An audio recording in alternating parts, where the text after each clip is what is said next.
Hi, everybody. We here at McStabber Studios appreciate you tuning in to see our tabletop RPG streams.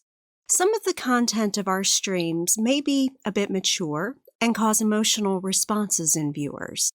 We really take the well-being of our viewers very seriously, and we want you to do what you need to if something triggers you.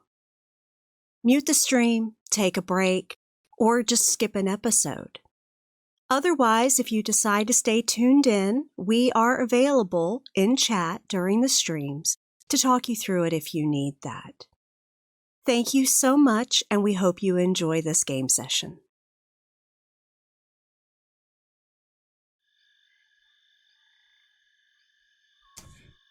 Good evening. Welcome to McStabber Studios. And tonight's round of entertainment, The Witch is Dead. I think our names are wrong, Tam. Murder in the Bayou. You know what it is? I sat here this whole time and did everything but fix your guys' names. It's awesome. We're starting off, and Zim gets to be Thurston. You must call us peasants, and you must talk about, everyone is beneath you. I saw that episode. I could pull off Thurston. You know, just waiting on all the shiny demons. I don't think I'm ever going to live this down, but I at least something went wrong right off the bat. So, I can't argue with that. That's cool. One moment, people, while the storyteller tries to get his head out of his butt. As long as you don't cut off an entire person's audio for 20 minutes at a time, you'll be okay. It'll only be mine. It'll only be mine. Let's see, about got them fixed here. You have to get a full name. Yours doesn't make sense otherwise.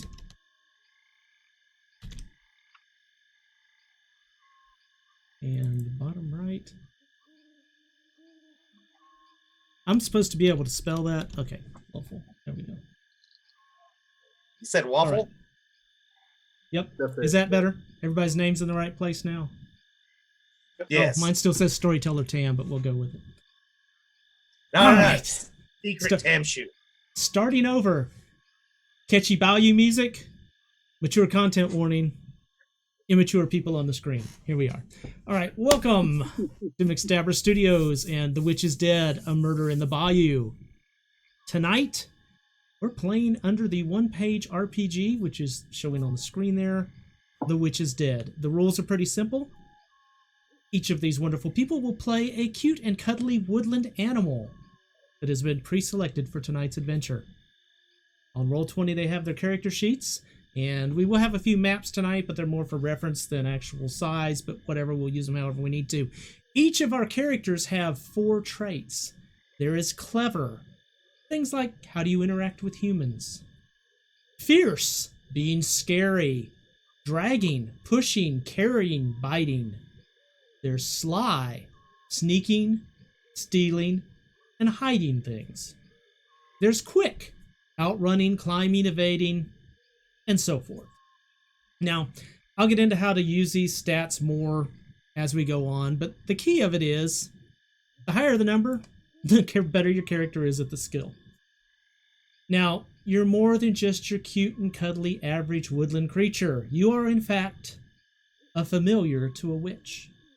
And as the witch's familiar, you've been taught a simple bit of magic. Nothing really flashy, just little bits of hedge magic to help out around the house.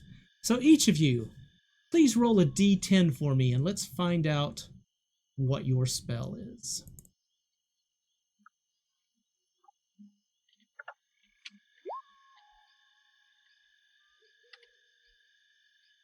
All right, let's start with Lofo. Lofo, I believe you rolled a 9,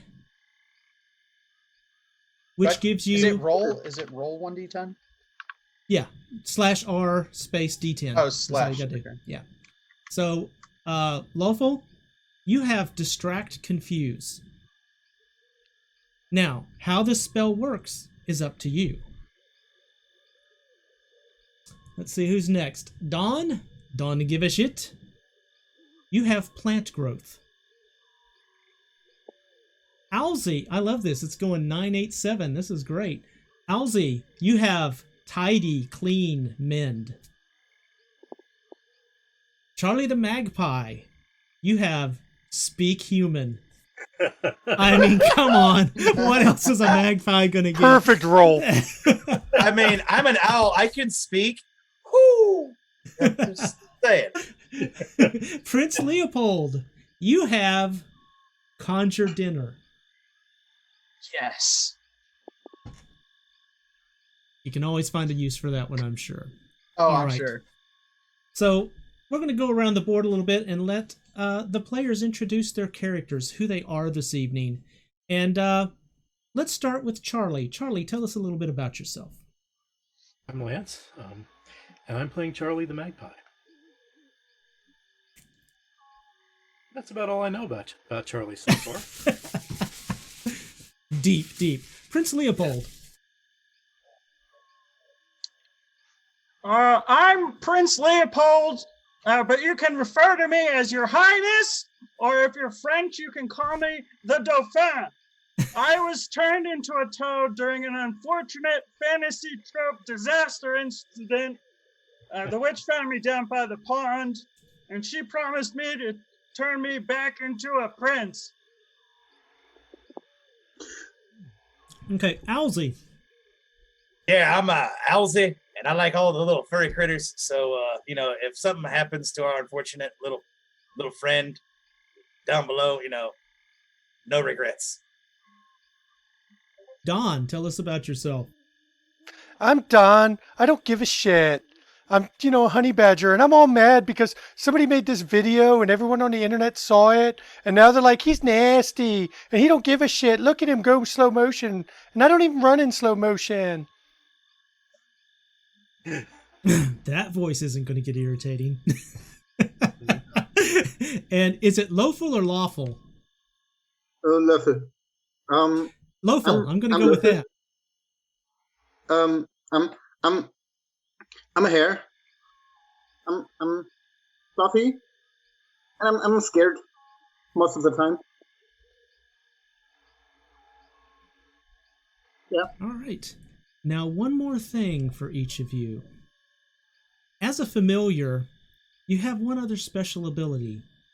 You have a psychic link.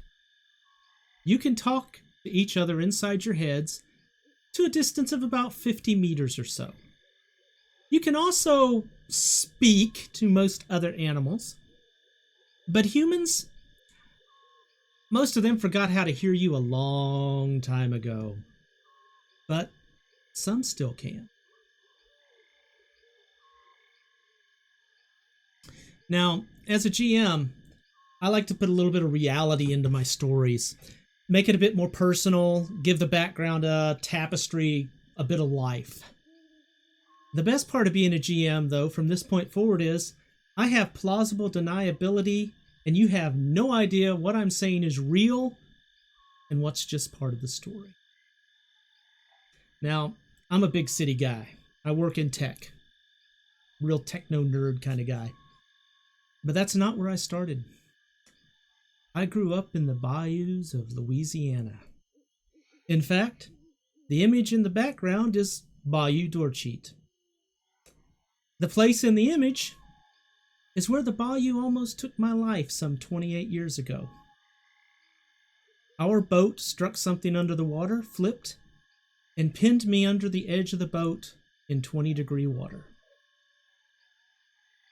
I was rescued by a migratory Cajun.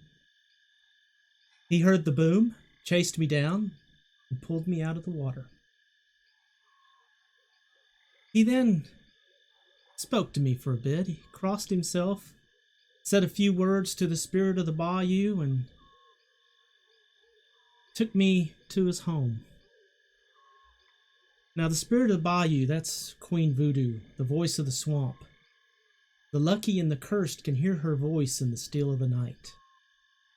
Voodoo gets a bad rap in the movies and the media, zombies and curses, Calypso on a pirate ship. But in the bayous, people respect the voodoo priestess. Kind of like the witch doctor or the shaman of the tribe. Respected, revered, and sometimes feared.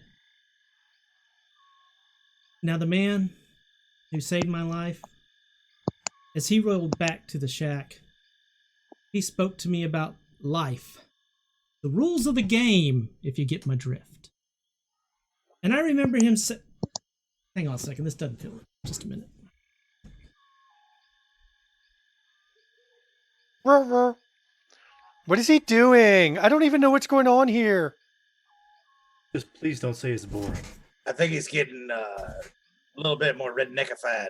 Oh, there we go. Now he looks like he's from the Bayou. Gets me a little caged up here.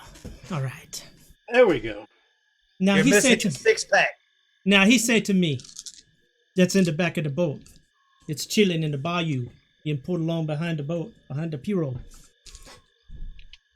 Life is a gamble.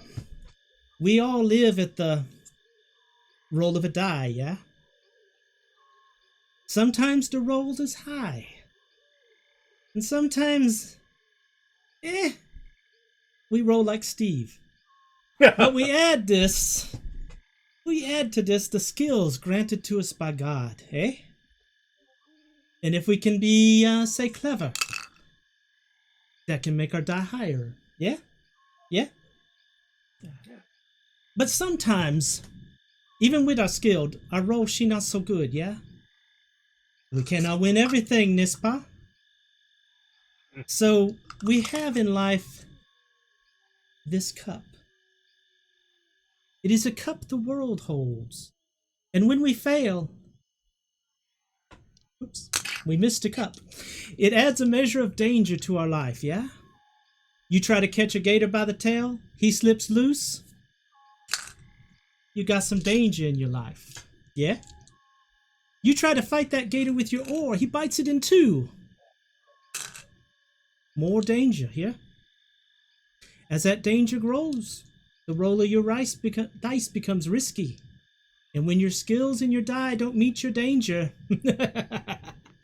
that's when the bad things be happening. You know what I mean, yeah? Good. So he and his missus took care of me. They got me thawed out, fed me. And I have never been on a boat in the bayou again. I don't mess with the voodoo queen. Because magic is powerful, magic is useful, but it has a cost. Every single time. You with me?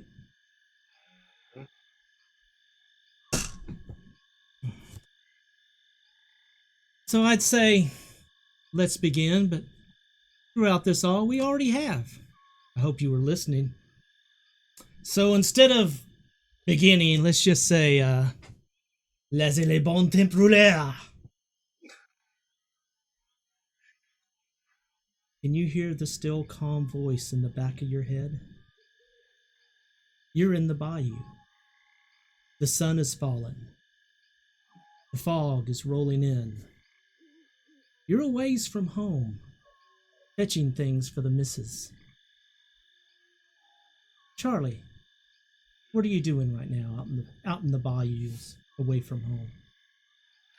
Oh, she told me to come out here and collect some moss. So I'm flying around the tops of the trees, down around, see if I can find any. All right. Prince Leopold, what are you doing right now?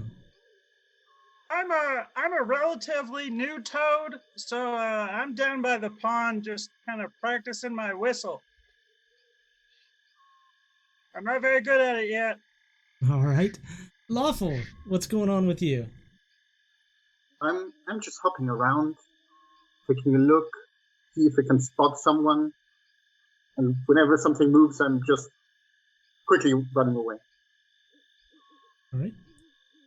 Dawn, what's our honey badger up to? What's the missus got you doing tonight? The witch told me, she says, go out there. You're the honey badger. You go out and get Eye of Newt. So I went out to get some Eye of Newt. And she also said, find some snake legs. Now, I didn't think they had legs, but I'm looking. I'm going to kill you before the night's over. Alzy! Alzy, what's going on?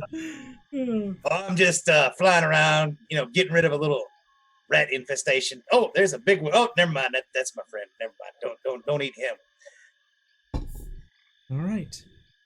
Well, as you're about these activities, a cold breeze shifts the fog lightly, and you hear a warm, gentle voice in your head.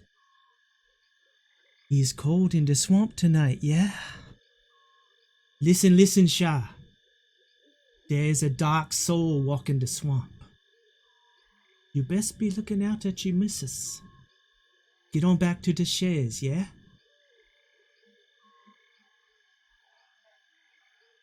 What are you going to do? It's time to run back. I'm heading back to the shed. I'm gonna fly back. It was Shay. It was French, I think, for house or something. A shed. Shay Weech. I'm gonna fly back. Oval, you headed back? I'm gonna make haste back to the shed. Right. Amazingly, you all arrive back at the cabin pretty much the same time. You see a dim light flickering in the cabin window in the distance. Your friends come in along beside you, and then a loud scream shatters the night. The door to the cabin flies open, the light cutting a swash from the dark swamp floor. A figure moves out quickly and disappears into the night. You then detect a sickening sweet metallic smell as it begins to flood your nose. I'm gonna rush inside the cabin. I gotta check on the witch. Is this a smell I'm used to, being a predator? Muted, Tim. Muted. Well, all this, my hotkey for unmuting stopped working, but hey, I think it's back. It would be a smell that you know. It's the smell of death. It's the smell of blood. Oh, I am definitely going in the chaise. I will, noticing the smell of blood, I will start running away, because blood is usually something I should run from. And then I think I should probably try to follow the person. Okay. So the missus, you know this smell. She may be down, but you're going to choose to follow the person you saw run off into the woods? I mean, I can't help the missus, even if she's wounded. And the others are going in, so I'll follow him. I can run away if he's really dangerous. All right. And let me check in, Charlie. What are you going to do? Oh, I'll flit into the house and light on something in the kitchen where I normally would go. All right, awesome. Lawful, I'll get back to you in just a moment. For those of you that enter the cabin, you enter to see the missus lying on the floor. There is blood everywhere. Her head turns to you as you come in the door, and you see as the light of life fades from her eye. I run up to her and start kind of tapping her on the face and be like, "You can't go! You have to tell me how to turn back into a prince! It's not your time yet! Come back!" And you hear that gentle voice again. Leopold. Oh, Shah. The missus is ruined. A broken vessel can't hold the water of life. All the crying's done, Shah. I will tell you this. Bring back the eyes of the Mrs. Killer. Haste to do it, and the missus may be restored to you. Now go, go. Get the eyes, and then she'll come back to life and tell me how to be a prince. All right. Gotta find the eyes. Come on, guys. We gotta get out of here. Okay, We gotta get the rabbit. Hare, do me a favor. Roll me a quick and let's see how your pursuit of the shadowy figure goes.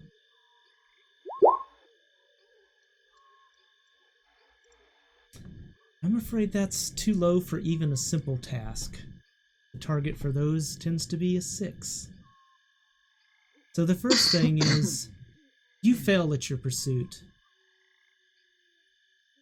And you're in the swamps. You were brave, but you made a risky choice, and that's going to cost you a danger. So please increase your danger by 1 point. And because with danger, bad things happen. You hear a noise of the leaves rustling behind you, and then you hear sweet.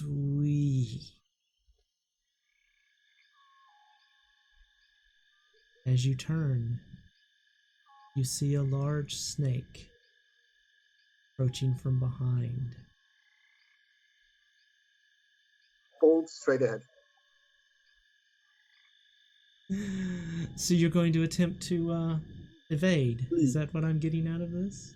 Yeah, as fast as anyhow possible. Well, this is a sly snake that got very close to you. So that's going to up the risk level for this trying to get away a little bit. And your target's a 9. So please, roll me a quick check. Run from the sneaky, sneaky snake. Oh my god. Oh, Lawful. Sometimes you have to make different choices in life. Apparently this isn't your choice for you. And the snake opens its mouth, takes a bite, and you take a danger, and you are now held by this snake. Now, being a hare and being bit and something holding you by your backside, you let out this horrendous scream. Not just your voice, though, but in your mind. And your friends, because you're not super far from a cabin at this point, they hear this noise. And they know you're in trouble. What do you say in our mind? Let me hear that first.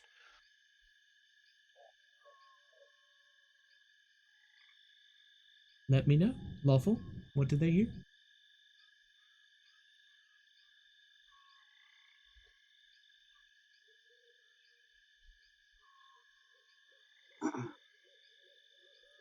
Sorry, did you say something? I didn't hear. There was Yeah, what did you send us in our minds when you got bit? it's probably something like an unarticulate scream. And once I'm somewhat rational again, I would say that help me. They're directly behind that. The hare's in trouble, guys. I knew I should have eaten him. Maybe he found the killer. Let's go. We gotta get his eyes out. Do we even know exactly where he is? I think. But why don't we let the birds find him first? They're always staring at me anyway. I mean, if anyone's gonna eat him, maybe we can split it so we can be splitting hairs. Just saying. See, that's why I don't like owls. They always tell bad puns, Let's go. We can't wait here because I don't care. We got to go. Stop badgering us. This shows the myth of the wise old owl is not true. This is very true. And badgers unite. So I'm running out into the woods, hopefully in the right direction, sniffing for where the hare ran. I don't, Awesome. Give me a clever roll. Your target is a 6. Yeah. I'm going to fly up and I'm going to look to see if I can find him. This honey badger's not clever at all.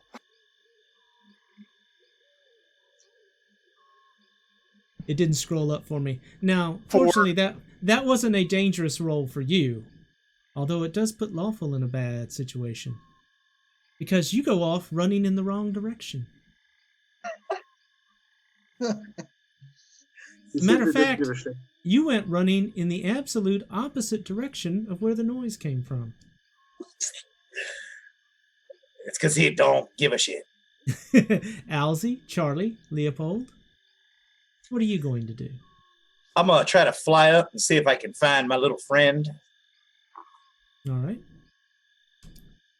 For that, using your abilities, we're going to give you a slide check on that one. Ooh. And your target's going to be 6. Ooh! You fly up, and amongst the limbs of the trees, because you are in the swamp, of course, you're able to pick out this flash of white from this little cottontail as Lawful tries and fights his way away from this snake, but it doesn't look like he's doing too good. Charlie and Leopold, what are you going to do? Well, I come flying out of the house and try to find out wherever Lothal is. There. Okay. Leopold? I'm gonna go as fast as I can. I'm gonna do the same thing Don't Give a Shit did, basically. All right, so you go off running the wrong direction as well, following the badger. Is that what I'm getting at? No, I'm not following the badger. I'm trying to intuit like where okay. the hair is. Yeah. All right. Based on my knowledge of the swamp. Give me a clever check, please.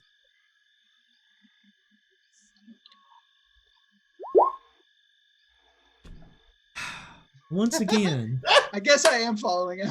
you see the badger take off at top speed, and you're like, hey, wait for me, man! He must know where he's going, and why would you follow those airborne things? You're going to stick with something else that's landlocked like you are.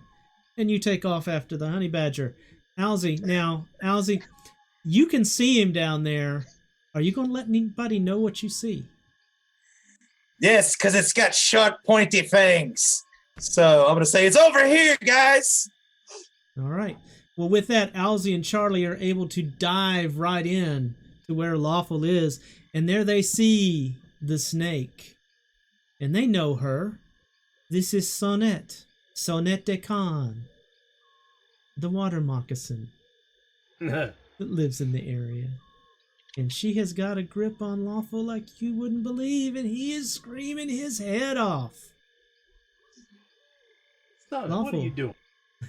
Lawful, your friends are on the way, but what are you going to do? Keep struggling, trying to get out of the mouth of a snake, which is Right. probably not going to help, but... All right. This snake has a grip on you. Getting away from a snake that's got a grip on you, that's going to take about a 9. And I need you to make a fierce roll, please. And this is a dangerous thing you're doing here. He's such a fierce rabbit. This is going to be a short game tonight.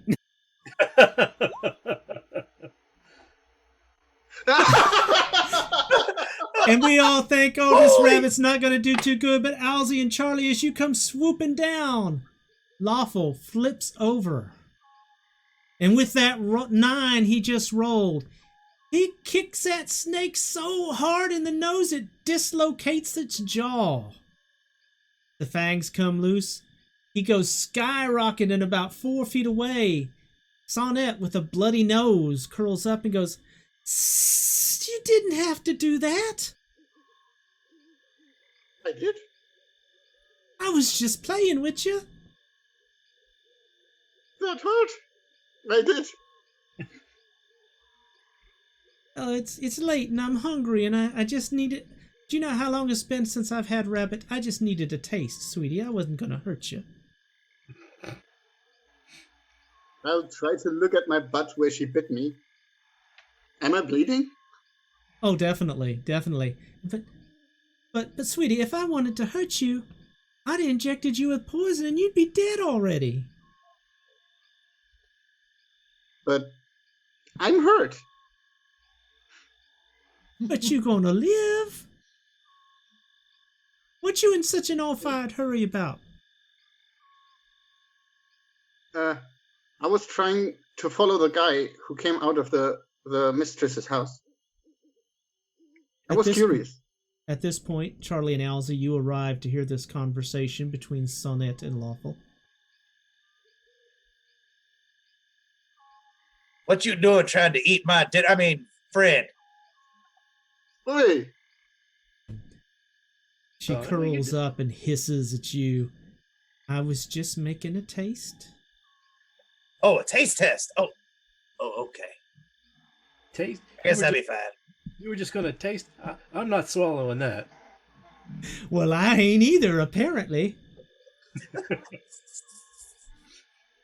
Now, what you talking about? Somebody coming running out of the missus' house. Did did she turn him into a toad? No, he killed her. She's dead. Someone hurt the missus? Yeah, she's all bloody. And dead. What you all gonna do? I mean, you just worthless shit without the missus. I'm gonna get me some eyes, and I'm gonna bring her back to life. Oh, now doing voodoo. You gonna bring her back? Where's your little friends? 3 of us here. Well, I thought there was 5. Well, you know Don. He just does whatever. Yeah, he don't give a shit. And what about your little frog friend? He's probably claiming to be the king of the swamp or something by now. Who knows? Well, so you say the missus is dead. I may have to go check this out. Her tongue lashes in and out a little bit, and she goes, that smells. Well, you guys have a good trip. If I see your friends, I'll let them know where you are. You didn't happen to hear any foot pounding, like leaving away from the Shay, did you?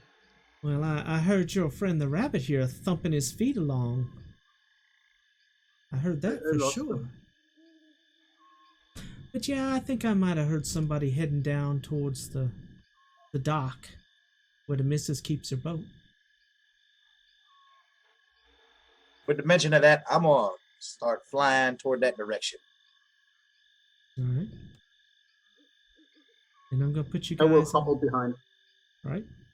Y'all be safe now. I'll go check on the missus. That smells good. Don't get any idea.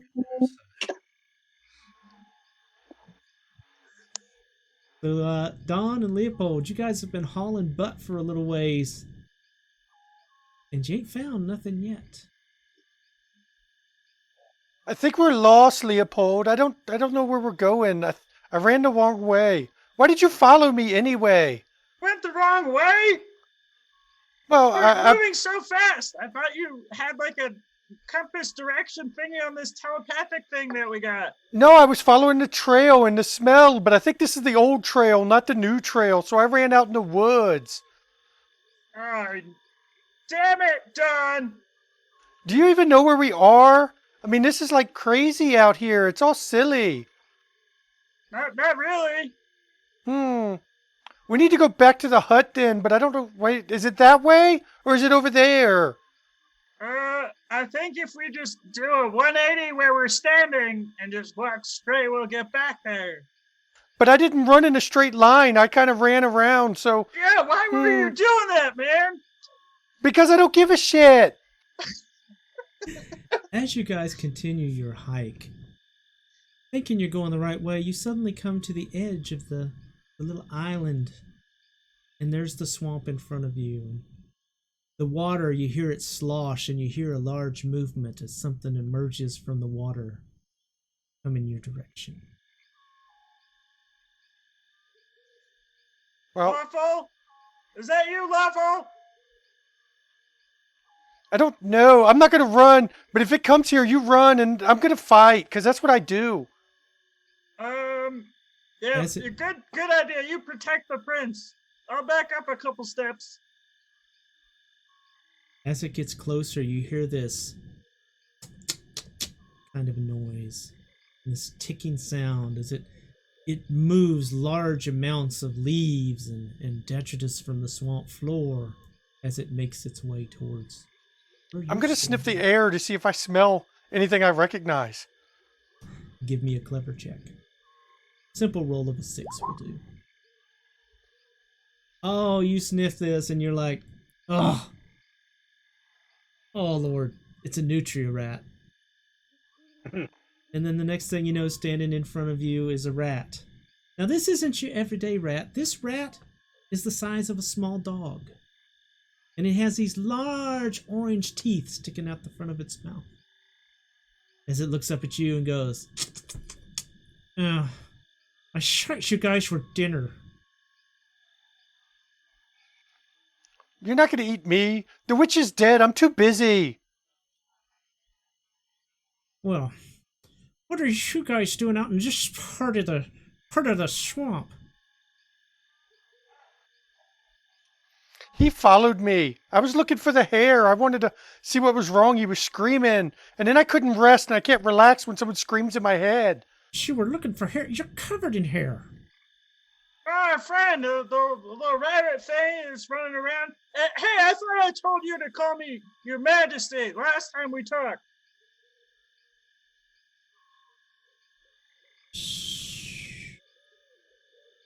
Oh boy. Well, first off, I haven't seen your little bunny friend. And you better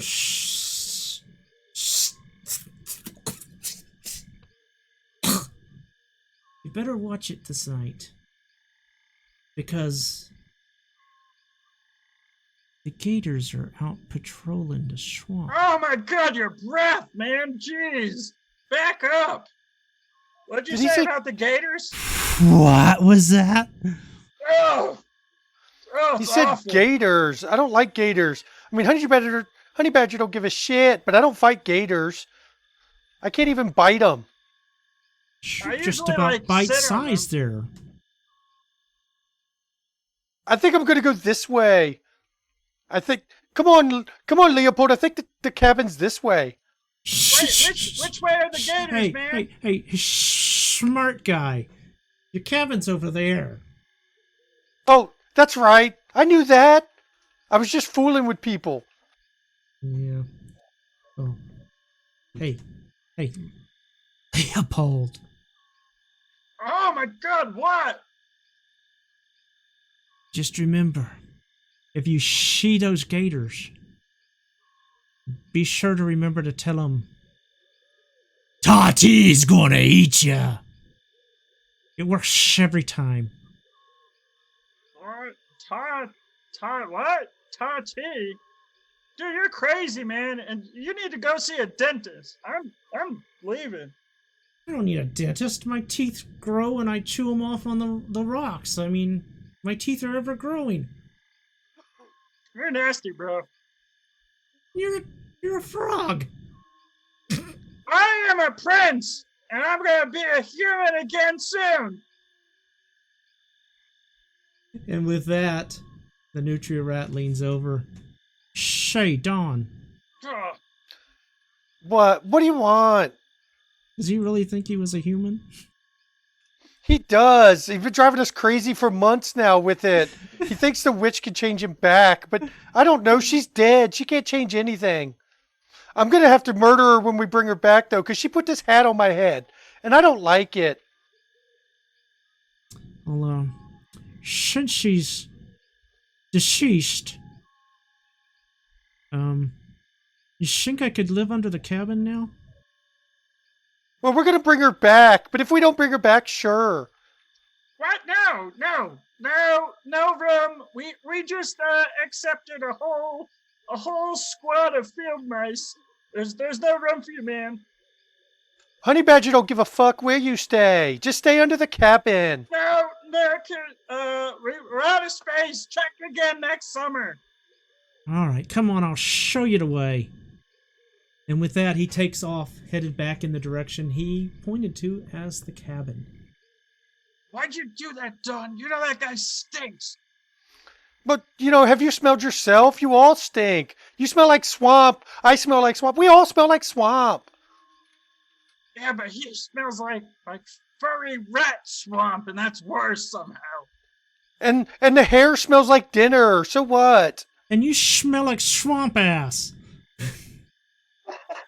I was trying to whisper. We're having a private conversation. Do you mind? Jeez, this guy's so nosy. You might not smell as bad if you didn't bump your ass when you hop. And with that, he directs you quickly back to the cabin, sniffs around for a moment, and points you in the direction that Lawful and the two feathered friends took off. So I think we should just go that way and find Okay. Thanks for the help or whatever. I guess we'll see you around. Don't eat the witch until we get back. Yeah, don't eat the witch. She's gonna turn me back into a prince. Don't eat the witch, man. You stay here and guard her, and I'll make you dinner when we get back. You know I make the best dinner. It's all right. The missus already made supper, so I'm gonna go eat your supper. And with that, he heads into the house. You hear some pots and pans get knocked off the stove. He's making a mess. That's fine. We'll just make the owl clean it. Charlie loves to clean. We'll get the magpie. He's good at it. Okay, yeah, the birds can clean this time. They're always cleaning up anyway. Pick up all the pieces off the floor and making nests.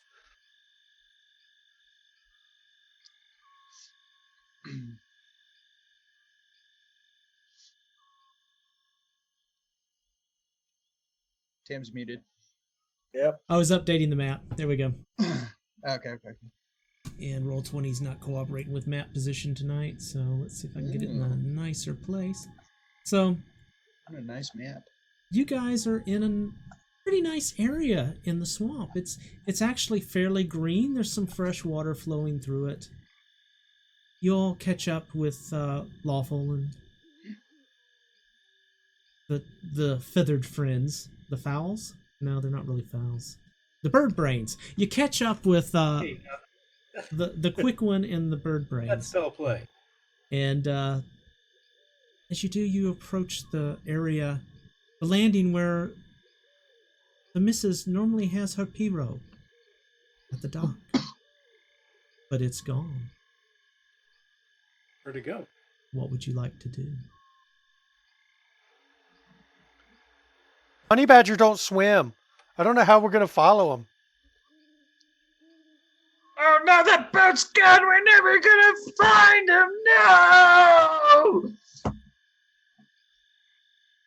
Well, you can swim. Oh yeah! I'm a toad. I forgot about that. Is the water still, or is it like flowing in a particular direction?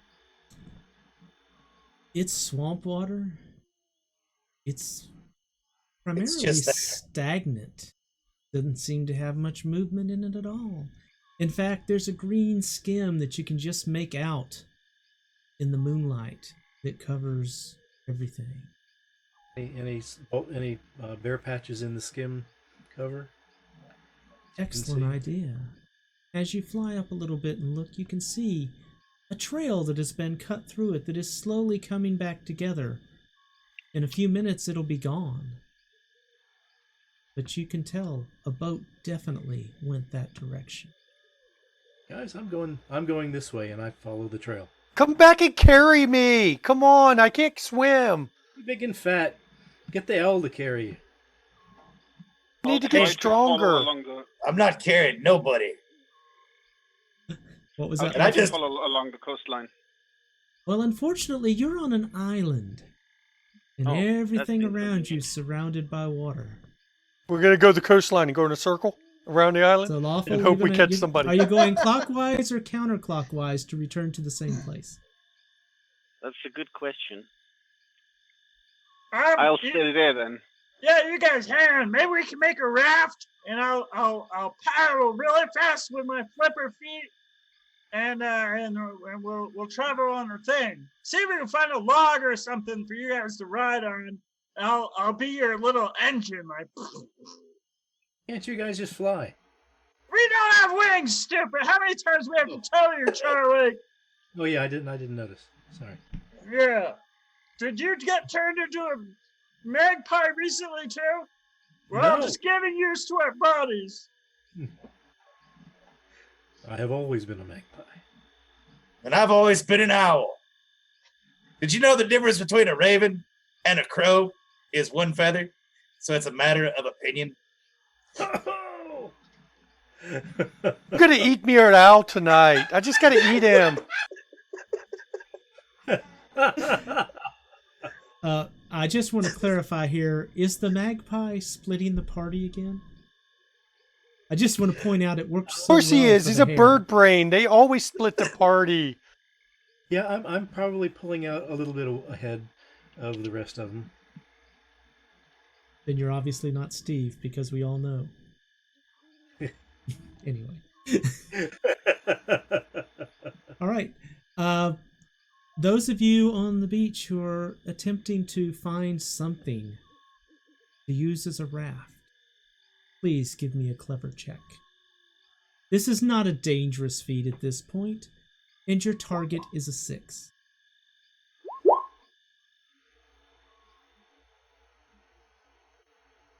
Congratulations, That's where I you waste my all control time. rolled well. We have 8s, 9s, and 10s in here. So as you're looking around, you find where the Mrs. boat went. Somebody apparently broke it up with an axe. But you find a few pieces that you could probably fit back together if you could find a way to make them stick. I'm gonna use plant growth to have vines hold them together. Okay. Go ahead and cast that, and that is going to cost you 1 danger point. Charlie, as you fly up into the air and want to follow this in the waning moonlight, this is going to be a challenge of your skills for hunting, I'm afraid. And I'm going to need you to make me a clever check.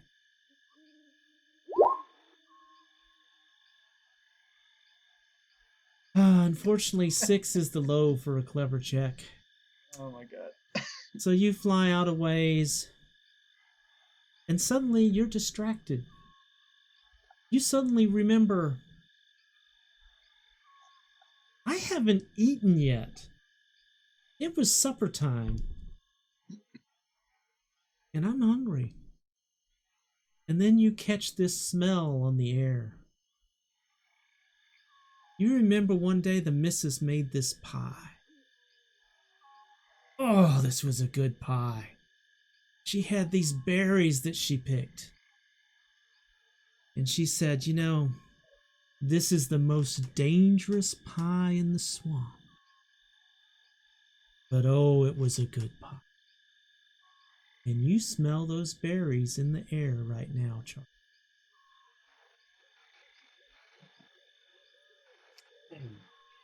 Guess I'm gonna check it out. Because I'm so hungry. And I am a bird brain. All right. You fly down, and there you see a bush. And on this bush, in this waning moonlight, they almost glow of their own accord. So plump and ripe and juicy. We'll call this bush Sybil. I cannot resist. For those of you who don't watch DC by Night, I just cannot resist the crossover puns. Are they copper-colored berries? No, they're more of a blackish blue kind of a berry, but oh, they're so good and juicy looking. So, yeah, but there's another thing about this bush. This bush has thorns on So if you want to get in and get some of these berries, that's going to be a bit of a challenge. It's a little complicated to get in there and not get hurt. You're going to have to be. You're going to have to be quick. Okay. Very quick, because those thorns look very dangerous. So give me a quick check. And as you fly in, you make it past the first couple of thorns. But you rolled a 6 on a very dangerous task. And the dangerous tasks, those start around a 9 or a 10. So you make your way in, and you get inside, and your danger level goes up 1 because you realize you got in, but you can't get out. But you also notice right next to you is this big lump juicy berry. I forget about getting out and I just take the berry. You take this berry, you put it in your mouth, and you pop it in your mouth, and you pop that berry, and you swallow the juice down, and oh, it tastes so sweet. It tastes so good. But then you start to feel really good. You feel better than anybody deserves to feel. And I'll come back to you in just a moment. The rest of you get your raft assembled, put it out into the swamp, and lo and behold, it floats. Tell me what you're going to do. Well, come on, let's get on. Come on, Hare, get on here. Yeah. Let's go. Toad, swim and. I'm going to ride on it. I want you to kick and make it go forward. Yeah, I'm a prince, so maybe the rabbit should do it. But I can swim. All right, you guys owe me. I'll do it. That was the original deal. I'll do it, but you guys owe me. You have to call me like 3 more Your Majesties every day, okay? All right, let me hear it before we get going. Okay, your high ass. Let's do it. Say it right. But Honey Badger don't care. I'll be nice. Okay, come on, Prince Leopold, Your Majesty. Thank you. All right, hop on, you guys. When I get moving, we're gonna be zooming. So who all is sitting in the boat and who's pushing? Okay. I'm pushing the boat, yeah. Alzy, are you taking a ride on the boat or are you flying? I am gonna fly. I feel more comfortable in the air. Plus, if there's a nice juicy rat, I could go swoop down and get him. Well, I'm riding the boat. While I'm up in the air, do I see any lights nearby? You see this big light off distant in the sky. It's this huge round thing that's. I don't mean the moon.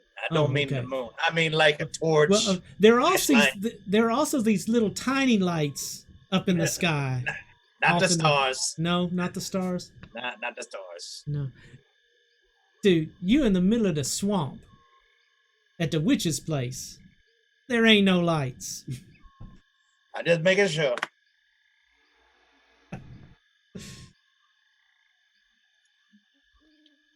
So you all get on the boat and Leopold starts kicking his feet behind.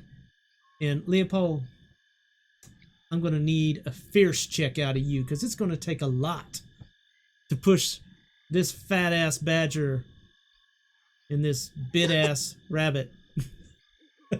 What kind of roll? A fierce, please. I'm gonna give you a target of a 7 on that. Oh, you hit the water and you start kicking. Fiercest. And man, this boat takes off like a motorboat. It's like they're gonna change your name to Evinrude because you are pushing this thing along and there is a wake forming. You are moving this boat so quickly across the water. Hell yeah! I go to the front and let my ears flop in the wind. If you start singing the theme of Titanic, we're done, okay? since I'm the honey badger, I'm just like looking around because I'm bored. So I'm just going to watch and see if I see anything. Well, what I need you guys to do, because Leopold, he took off like a motorboat here. You guys weren't expecting this kind of a thing. I need you both to make fierce checks to hold on.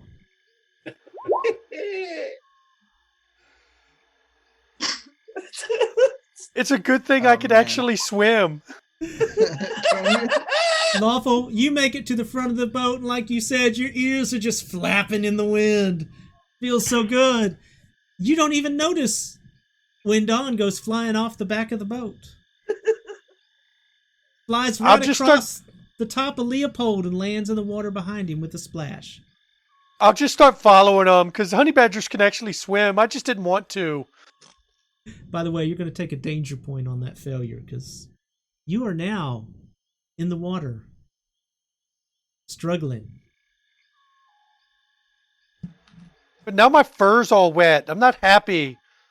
And you have an angry honey badger. Your fur's wet. It's But I thought making you you don't very give a heavy. shit. Fur's wet. You're heavy in the water. It's a little hard to swim. You're going to have to fight with everything you've got. Stay afloat.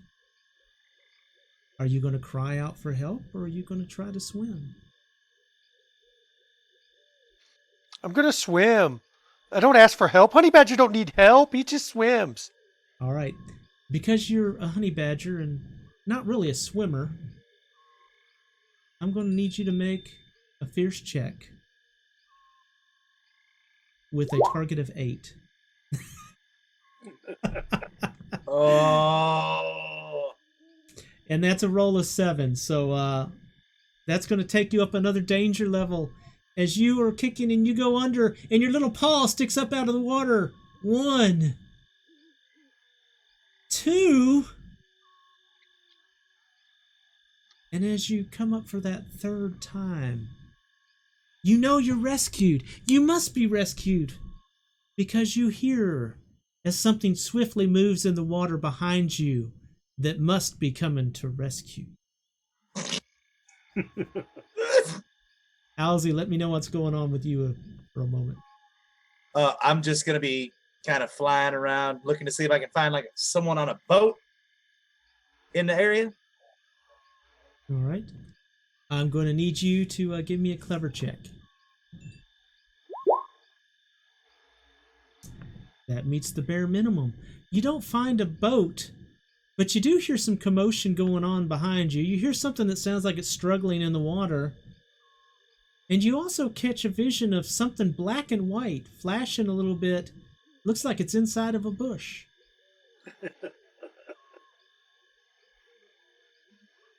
Huh. So if I look down, I see something. I don't know. Let me see what's going on with this bush, I guess. All right. As you fly down towards the bush, Mine! My bush! you begin to hear inside your head Charlie's voice singing, "Mine! My bush," but it's actually coming out more like, "My bush." And Charlie, you're feeling good, and there's another berry there, so I'm assuming you're going to go for a second sip. I mean, I know normally I know you only go for one, but for this time, I'm just feeling so good. I'm gonna go for that second one. and the first one was so good. You lean in and you stick your bird tongue out and you run your tongue up that berry, and oh, it's so good. But then you get the weirdest feeling. At first you thought it was a leaf, but you've never felt a leaf lick you before. There was that weekend in Madrid. You were never supposed to mention that weekend. Hey, what happens in Madrid? And Alzy, as you come in closer, you see as Charlie licks this berry, and then you kind of wonder what's going on, because you're pretty sure you saw this bush licked Charlie.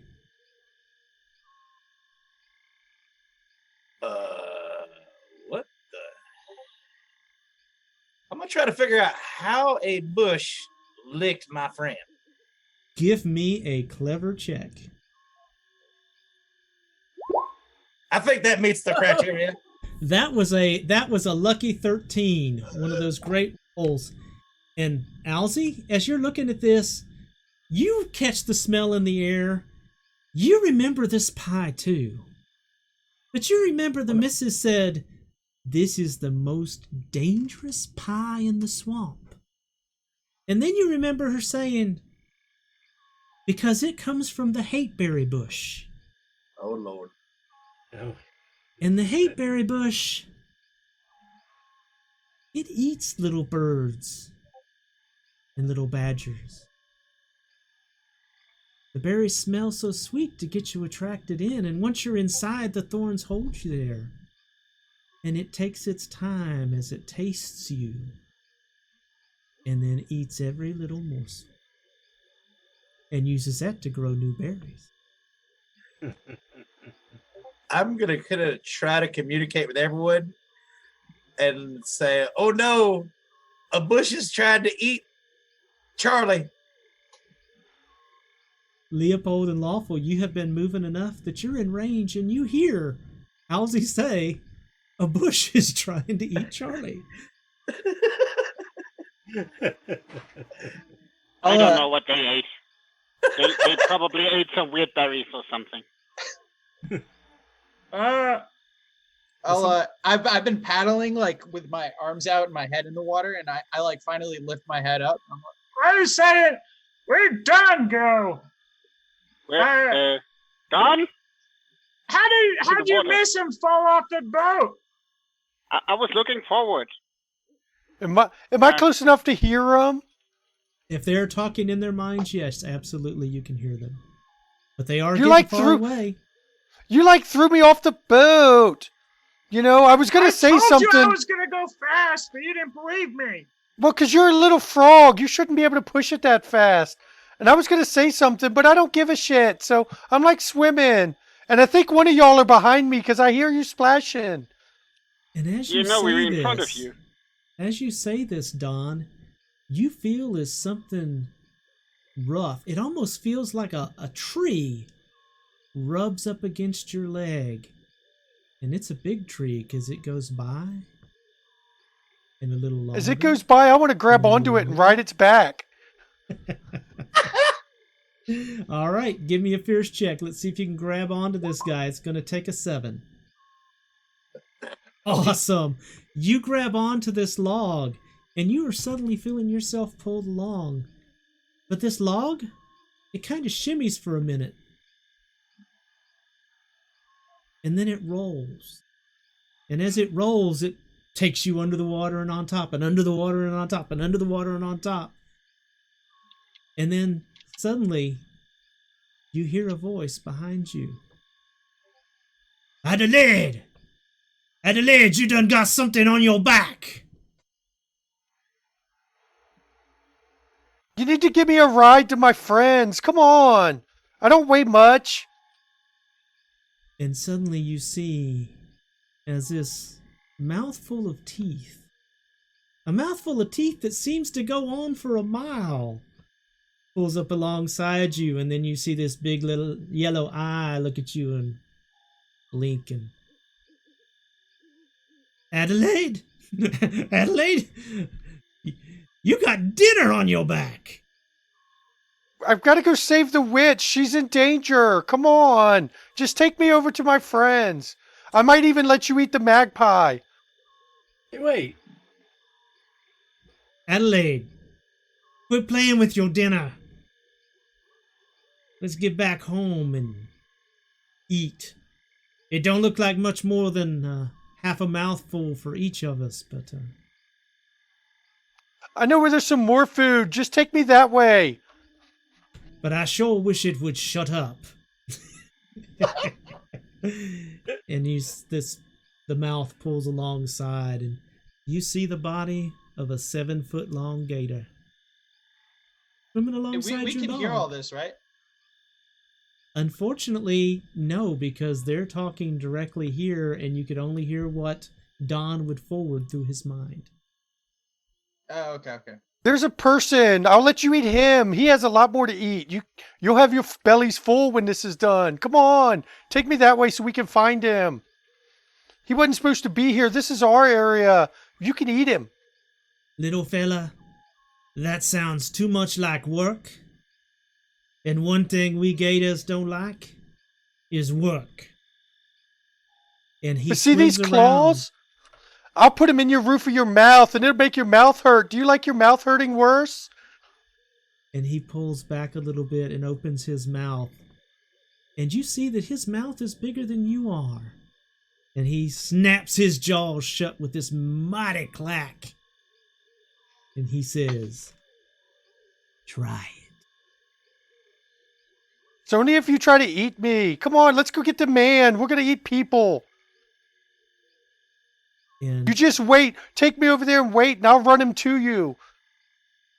And then you arrive at some land, and they slide up onto the edge of it.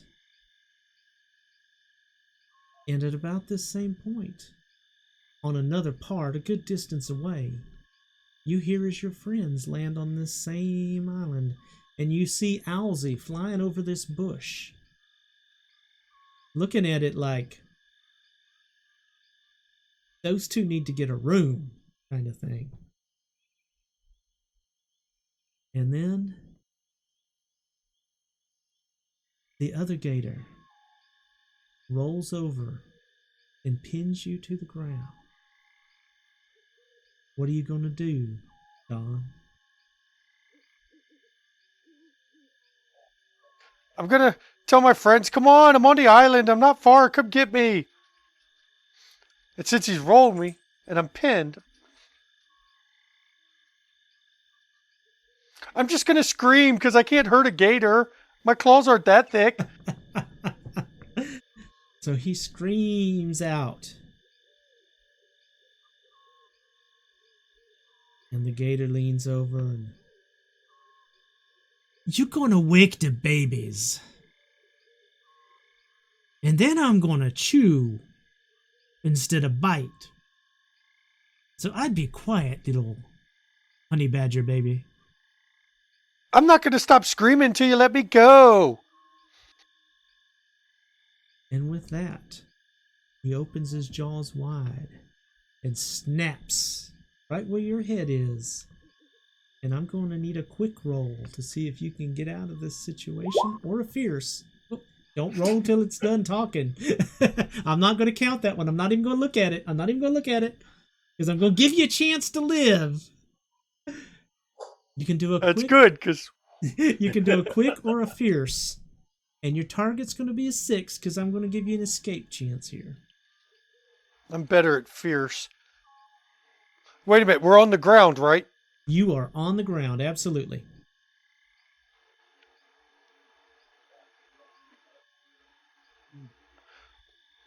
Okay, no, I'll try to get away this time. Okay. I was debating plant growth. I was thinking you were thinking plant growth. Think like a druid, man. You're a badger. Think like a druid. Yeah, I was Plant thinking of growth. plant Works growth, every but I time. want to save that. I have a better idea for it. All right. You barely, in a moment, move out of the way, and his jaw clamps down and hits on the side of the other gator, and that other gator turns around and lets out this squeal. "Ambrose! Ambrose, you done bit me, you fool!" But you're able to While they're get away. arguing, I run for it. All right, I will be back to you in just a moment. Charlie, this thing has gone from just licking you to, well, it at the hint of sounding a bit perverse, it's almost a tongue lashing at this point. And you're pretty sure you can't fly because a bird with wet feathers is not going to fly so well. If only you were a duck. But no, you're a magpie. Although all of this has caused the adrenaline to come up a little bit, and you're not feeling quite as hazy-headed as you did before. Which is good, because you feel there's something that, it's like a leaf, but it's got shiny, tiny little sharp things in it, like teeth. begin to Property. close around your chest. Well, any of y'all come over and light this thing on fire so I can turn it into a hate ashberry bush?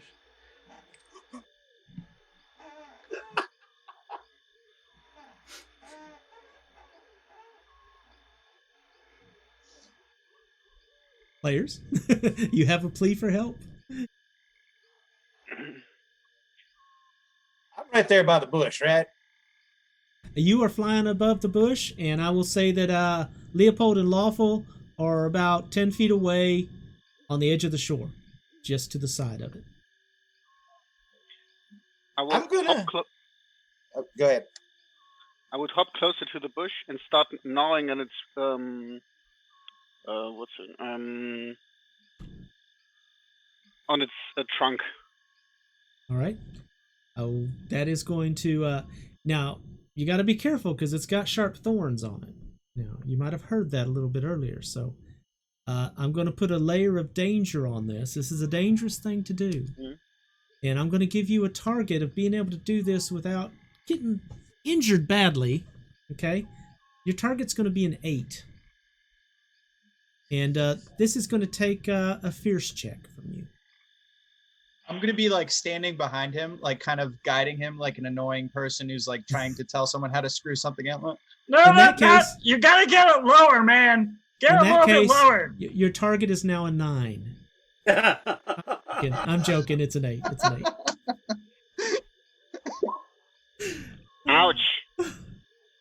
What's I your poked current? myself. What's your I current? told you to get it lower, man. Lawful. What's your current danger right now? 2. Okay. No, it's not. It's now a 3.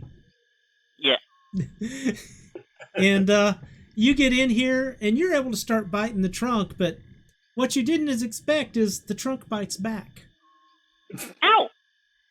And yeah, every time you bite on it, it bites on you, and it's getting a little painful and drawing a little bit of blood here, especially in the places where the snake already got you. Yeah. I'm going backwards then. Unfortunately, that's not going to be easy either, so I'll come back to you in just a moment. Alzy, what are you doing? I want to know if is there a way to get out of this bush? Are you telling me you'd like to posit this theorem within your head and come up with some abstract hypothetical way to... Okay, that's going to take a clever check. And I'm going to set your target on this one at an 8. 10 will work. You look at this, and suddenly the numbers start to fly in the air around you. You see these geometrical equations, which is great because you never took geometry, so you have no idea what all this crap is. But suddenly, you see a hole in this plant. You know, everything's got a mouth. And obviously, Charlie's stuck in the mouth. But you found the hole that must be the other end. And, well, it's an exit.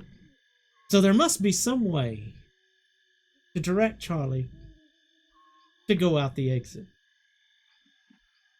Charlie, if you just go over there, and I kind of... That's how you get out. I kind of start going down toward the bush.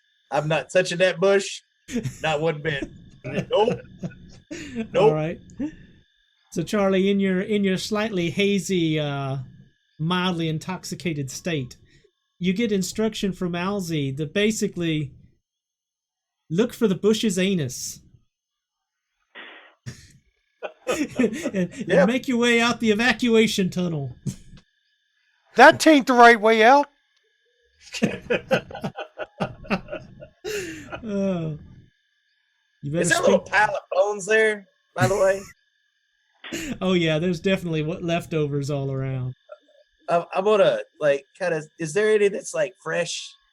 Still got a little piece of something on there. You know, you did good enough on that roll. Absolutely. I'm gonna kind of eat some of them. All right. You know, all right. Well, you got your dinner set. You got your dinner set. Good. All right, Charlie, you've been given instructions for your mission impassable here. And you are going to try to make your way out with extreme haste.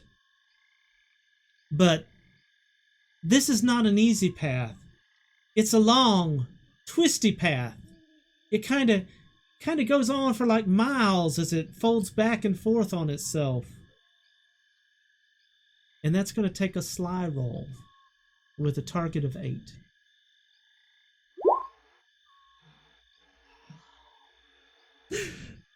And you were doing so well. You were doing so well.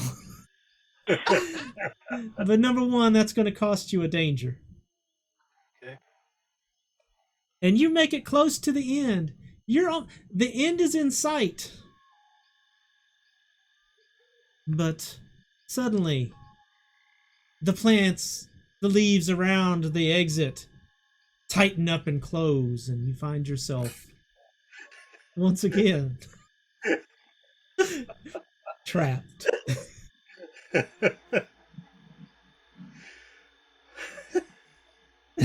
See, this would have been great for Tis to be here with this botany lesson.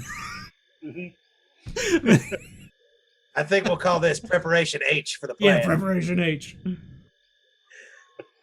Operation X-Lax. So Don, as you go running and you're making your away, you find this little kind of a pit. And honey badgers love holes in the grounds. So you go diving into this hole in the ground at the base of this tree. And you get in there, and as you're in there,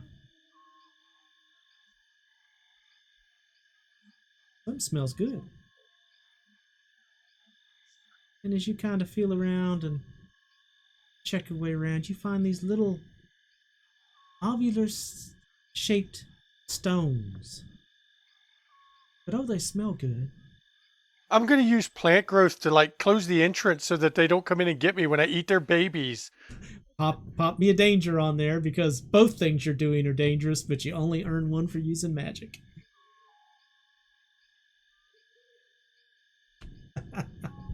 All right. The hole closes up, and you hear as they slither up close to it, and you hear, Ambrose!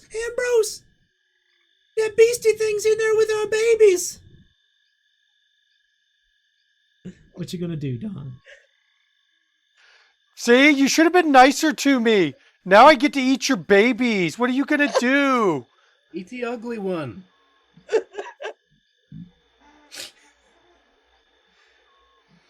All right. There are 5 eggs. I'm going to eat them. I'm a honey badger. I don't give a shit. Because I'm nasty like that. I get right up in here and eat them. All right. Well, while Don's feasting on his raw omelet, is that what we'll call it? Lawful, you're stuck under this plant. Leopold, you see Lawful stuck under this plant. What are you guys going to do? I would try to use my confuse spell to make the plant clutch on everywhere it's currently loose and loosen up on everywhere where it's currently clutching. All right. Obviously, that's going to cost something. So add a danger pool in there. All right. And then obviously use the loose leaves to run away. All right. From the thing. All right. Very good. Using magic, you are able to escape this. Leopold, you see should help Charlie as well. Leopold, you see as Lawful does this little twist, this little shimmy, and then all of a sudden just walks out the side of this bush like nobody's business. Tell Charlie how to do that too, man. He's still stuck in there. Charlie, you hear this noise from deep inside the plant. You get the sense that somebody's used magic. But the noise you hear is this grumbling kind of a noise, kind of a rumbling. Kind of that noise that you've heard Honey Badger get when he ate too much greasy stuff, and like a meatball sub. And oh my you don't even know that story yet, but you will one day. Oh, God. I don't have to. I know enough. Good. Yeah. For this purposes, I know enough. And you hear this grumbling, and all of a sudden you find yourself leaving the bush rapidly. As you find yourself now on the ground out the back end of the bush, covered in some of the most foul-smelling berry leftover mash ever. But you are now free. Thank you, Luffle. As all of you are free, you're now aware of the two large gators over by a large tree that has some weird plants growing out. I mean, yeah, there's some brambles, but there's like daisies and a cotton plant and a fern growing up out of the foot of this tree. And inside, you hear this noise going on. It's so good. I like it. Are you saying this through your psychic link? Of course. I'm letting them know. I found some eggs and I'm eating them. Oh. Can I have some? You got to get the gators away first. They're outside the door. That one of them tried to eat me, so I'm eating his babies. That's like nature or something. That's how it works. Do I see two gators? Oh, absolutely. You see two very large gators, and they do not look happy. I have a wonderful idea. I'm going to use my magic, and I'm going to cast Mend to close both of their jaws together. All right. I'm going to need you to take a danger for that. Oh, yeah. And as you do this, as you cast Mend, magic works every time, but sometimes not exactly the way you think it should. And what you end up creating is the myth of the swamp that is known as the crocagator. It is the meanest creature that lives in the swamp. You see, on one end of it, you have the mouth of a crocodile. On the other end of it, you have the mouth of an alligator, and the two bodies joined together in the center. And you may ask, with a mouth on each end, how does this thing poop? And that, my friend, is why it is the meanest creature in the swamp. All I have to say is awesome. I was waiting to tell that joke. I was hoping somebody would do something that brought it in. What are y'all doing out there? I don't think you're making it better. And I'm not sharing. I'm eating these babies. They're mine. You now have this creature that is a crocodile and an alligator on each end. The jaws are snapping as he tried to mend this thing, but his mend was more of a blend. And now you have snapping mouths in both directions, and your friend is trapped inside a plant. What would you like to do? I'm gonna fly up in the air a little bit, not too high, but I'm gonna try to just get its attention. This crocagator that I created. All right. You've got its attention. Oh, you mightily have its attention. And I just look down and I go, "Who there?"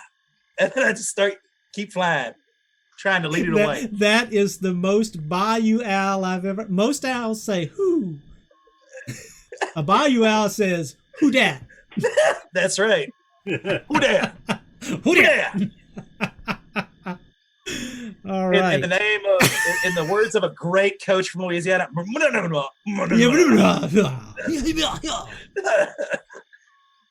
right. So Owlsy has the attention of the crocagator. What are the rest of you three who are not currently either trapped or soon to be eaten going to do? Can I fly with the mash on my Your wings are pretty wet, so I don't know. If you want to try and fly, you can do that, but it's going to take some power. You're going to need to give me a fierce check to see if you can break free of this sludge, and that's going to be a target of an 8. Nope. You do this, and unfortunately you don't take off, but you land in the water. So you are able to wash it free, but now you're very wet, and you are still unable to fly for the moment. And I'm going to cut over to Lawful and Leopold and see what they're up to. Leopold, you an idea? You said it was crocodiles? Yeah, croco-gator combination. What the Thingy. hell? Yeah. Hey, Don! Did you say that thing that stinky rat said to say? I don't remember what it was, but he said, if you see a gator, say blah, blah, blah, blah, blah. You remember that? Did you try that yet? Don! Many are eating babies. Come on. Yeah, but after you're done eating the babies, the gators are gonna eat you! They can't come in here. You need to run him off first, and then I can come out. I am in no position to be running off any gators. But Your Majesty, you're supposed to protect your subjects. That means you've got to run them off. No, you're supposed to be protecting me. You got it backwards, and instead you're off. eating all these eggs. The king has to protect his subjects, and the subjects have to do what the king says. But you got to save me. Oh my god. Okay, all right, hang on. I'm gonna go. What do you think alligators like to eat? They like to eat hares. Give them a hair. No? I don't know. Are you volunteering, Lawful? I mean, and I move upwards to a point where the gator could see me, and I risk another bit more. I use my spell again to distract the gator. Where are you going? I'm sorry, you're using your spell to do what? I use the spell to distract the gator, and probably just make a whole lot of bunnies appear in his vision that he would maybe want to snack on. All right, add a danger point for me. And as you do this, in a ring around you, there are now 7 bunnies. You're one of those, but they have 6 more to choose from. Now here's the thing. You got Alzy on one side attracting them, and you've got you and a bunch of bunnies on the other side, and there's a head interested in each. So we're going to see which one wins. And I'm going to need both of you to make a quick check.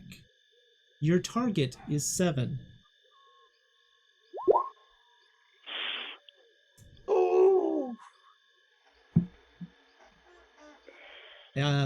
The hare rolled a 6. I'm waiting on Alzy's number to show up. You said quick, right? Quick, yes. Yeah. Now here's the amazing thing is as a head pulls in each direction on this thing, it first snaps forward. And Alzy, you're going to take a danger. And what's your danger up to now, Alzy? I'm at a 2. Okay, you're at a 2.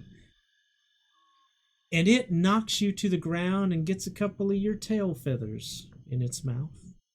Oh, Lord. Before the other end pulls back the other direction. And it slides forward. And Lawful, you know that cute little bunny tail you used to have? That little cotton fluff of a bunny tail you... Lost to the wall. It's gone. It's gone. You have this little stub of a tail there now. Ow, ow, ow, ow, ow. And 2 of your fake bunnies vanish. And the rest of them turn and look at you and go, and they take off in other directions and leave you standing there alone. What the fuck? Don, I'll run. how many eggs are left at this point? I'll get back to you just a second, Law. There's only one. I've eaten 4. All right. Leopold, you haven't done an action recently. What would you like to do? You're trying to force me to roll, huh? I'm gonna try to talk to this crocagator. I'll walk up. I'm gonna keep it steady distance, but close enough where he can hear me.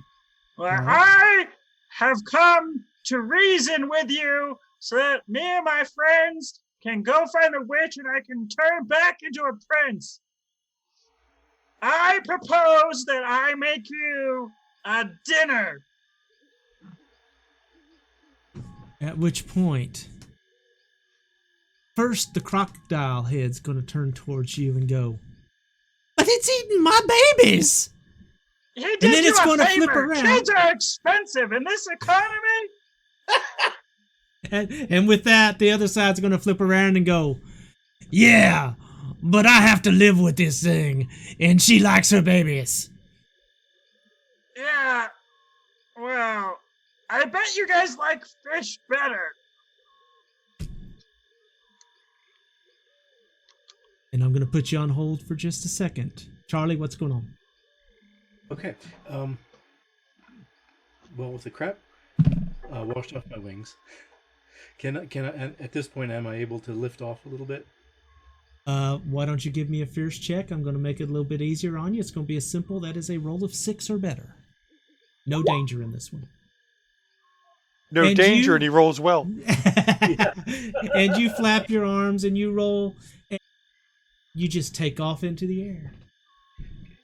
Then I fly over above the crocagator and just say, "You ugly."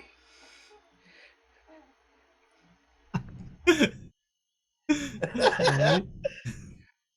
And All right. I try to get them to argue amongst each other.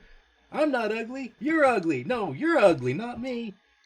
Get them to fight. So you're using your magpie skills to make them think that is clever.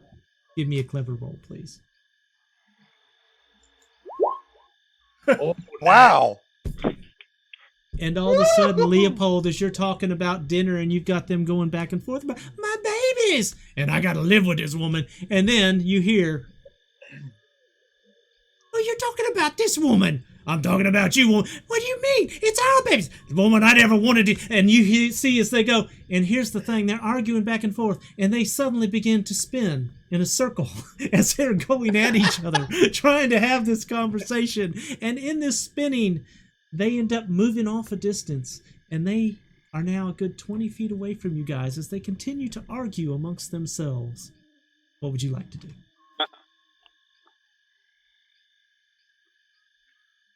Good job, Charlie. Hey, Don, hurry up, man. They're gone. Let's go. Okay. Time for me to leave. I'm gonna take this one egg with me for later. I'll hold it in my teeth. Don, the gator's gonna follow us if you bring the egg. Okay, I'll leave it here. I'll leave them one. They don't deserve it. So now I've got to use plant growth again to open the entrance up. Well, you've got claws. You could dig your way out if you wanted. Okay, I'll dig my way out. Yeah. No reason to waste a spell at this point. All right. So you guys have survived a hateberry bush,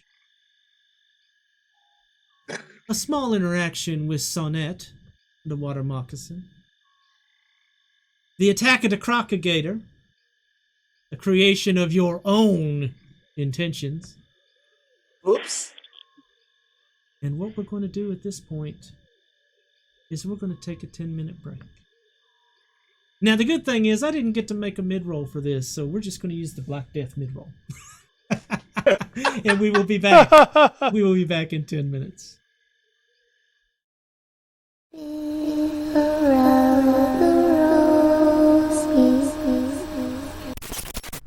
Whoa, ho, ho! Who goes there? shouldn't be running in front of horses like that. I didn't know you were there. I'm the only thing out here. No, you're not.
For years, Washington, D.C. was a Camarilla city under the rule of Marcus Vitel. But when it was revealed he was a La Sombra instead of the Ventrue he had claimed to be, the tower sentenced him to final death. But with Kindred, things are not always as they seem, and he survived his sentence only to return a decade later to seize the city from both the Camarilla and the Sabbat. It was during his second rule that the coterie arrived to the city. Lily Sanger, a descendant of the Toreador Helena and owner of the Succubus Club. Steve, who only recently found out he holds flawed La Sombra blood. Locke, a gangrel raised on the streets and now owner of the bar Purgatory. And until recently, Quartermain, the Nosferatu who is now exiled from D.C. and never to return. The coterie has been instrumental in restoring the city to Camarilla rule under the praxis of Nosferatu Stanford Warwick. Vitel relocated to Baltimore, where he has established his rule over the formerly anarch city. Things are far from idyllic under Stanford's rule, and events have been set in motion for his praxis to end. The question remains, does it matter who rules when there are powerful elders maneuvering their pieces for their own ends? Join us for DC by Night every Sunday at 6 p.m. Eastern and DC by Night vignettes Wednesdays at 9 p.m. Eastern.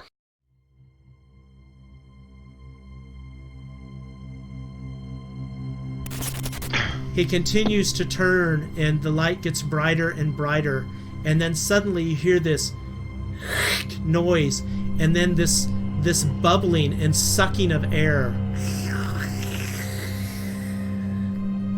And you continue to hear this bubbling noise. But Eleanor, what you see is as the piece of skull is pulled away, you see this spirit of this person in this blue-bathed light come out with this agonized look on its face and terror as it looks down and looks directly at you, and it's screaming, Eleanor. You can see its mouth.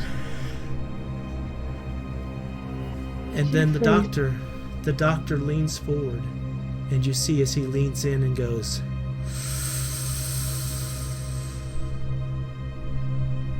and you see as the spirit is pulled slowly downwards and portions of it are pulled away and inhaled into the doctor.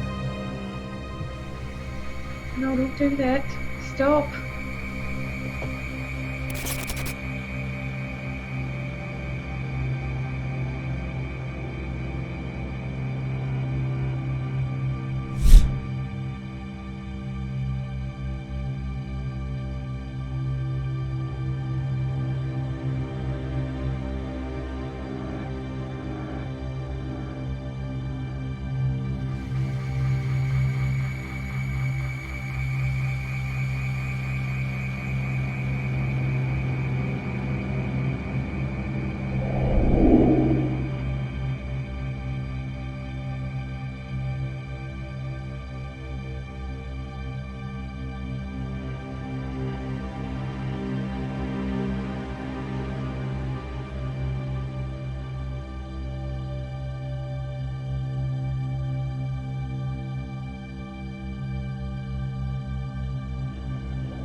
You feel someone touch your arm gently.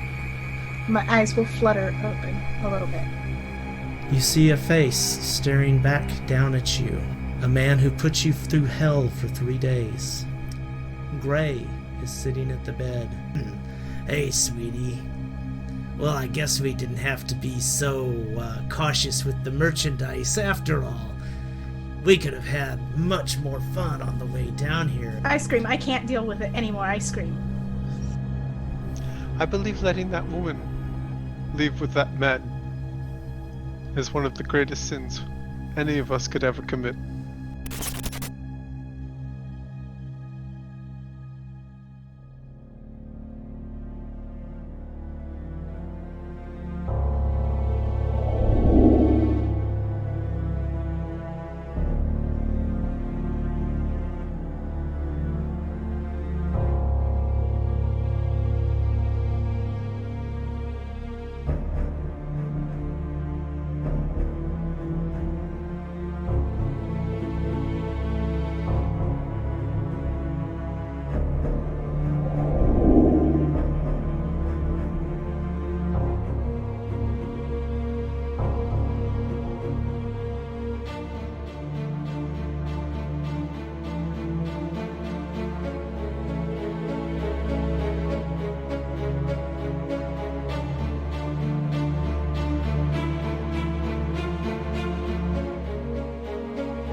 Before there was light, there was darkness.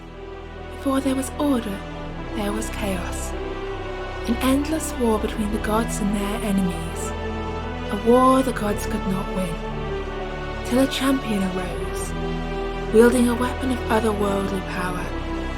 The war was won, the enemy banished, but the weapon was shattered, its fragments scattered across the new formed world. Now, thousands of years later, many seek the fragments of that long-lost weapon. Among them, our 5 brave heroes. The druid, troubled by dreams and his own temper. The blacksmith turned warrior in search of revenge. The raider, determined to protect her friends and her growing family. The traveller from a distant land, guardian of those down on their luck. And the girl willing to sell her soul for a taste of adventure. Their hunt will take them to distant and dangerous lands, far beyond the borders of Ishval.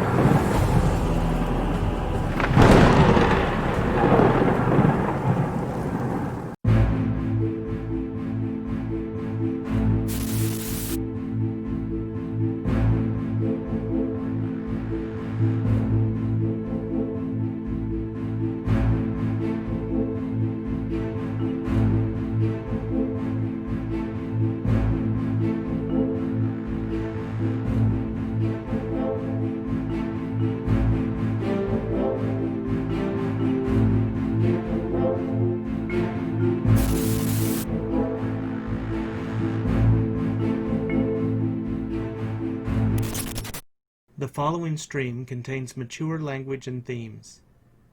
Subjects that may be disturbing to some individuals will arise. Viewer discretion is advised.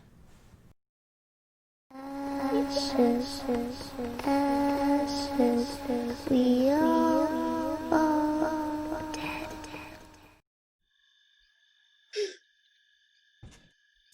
And welcome back to The Witch is Dead. When we left our group, for lack of a better word, our menagerie, there we go, our menagerie created and temporarily defeated and escaped the most evil and vile creature in the swamp, the crocagator. Dawn, having a moment of mercy, decided to leave one of the babies for the crocodilators, one of their unhatched eggs. And I'm now going to ask, what would you all like to do? We need to get back on the chase. We need to find the trail again. Well, that's what birds are for. They're supposed to fly and find things. Well, last time the birds went, they got stuck in a bush. Well, they shouldn't be trying to eat. They have a job to do. Yeah, They need to go find things. Everybody, just stop eating. I'll make us a nice dinner when we get back. No more eating stuff. Hey, drop that carrot, Waffle. I see you with that carrot. You drop it. Just Owlie, just carry the Leopold around or something, because you can let him see. Just carry him to find things. Yes, yes. My noble steed, Owlsy. Carry me aloft. I might regret this, but sure. Jump on. At least you don't have a sting. Okay, all right. Be careful when you take off. I'm precious cargo. Of course, your high-ass. Highness! All right. How are you all going to get back on the trail? Who's going to try and find it? Yeah, I guess me and Alzy are like taking off, and we're both gonna be. Well, me specifically, I guess I'll be looking around to see if we can find the hunter. All right. Same. And while they're doing that, I'm getting in a tree so the gator don't come eat me. You never know what's going to happen. I eat my carrot. What is little bunny Fufu hopping through the swamp doing? Hey, I said stop eating the cat! I command you! As you two go up into the air, I'm going to need you both to make a clever check to see if you can spot a trail. Oh, it's so good! Owlsy. Owlsy's looking around and flying in these large circles, and he sees a rat. Oh, tasty. Sees the crocodilators and kind of forgets what he's looking for. Fortunately, he doesn't forget that he's holding on to Leopold just yet, but we might have to check for that in a moment, because that was a pitiful roll, Owlsy. That was pitiful. Yep. Prince Leopold, on the other hand, Prince Leopold, you're looking down, and as he makes this one round, you're not sure. I mean, nobody's got a good look at the figure slinking away in the darkness, but you do see what you know as a human, just about a quarter-mile away, sitting on a pier. You got really good eyes for it. But you now possibly have a destination. You guys, there's a human. We see a human. Elsie, look over there. No, not at the rat. Over there, Elsie. At the rat? No, the human. He's on the pier. Look. And I put my toad flipper in front of your eyes, and I'm like, look over there. And I look in that general direction. Oh yeah, that's a toad flipper. That's yeah. That looks like a person, a people.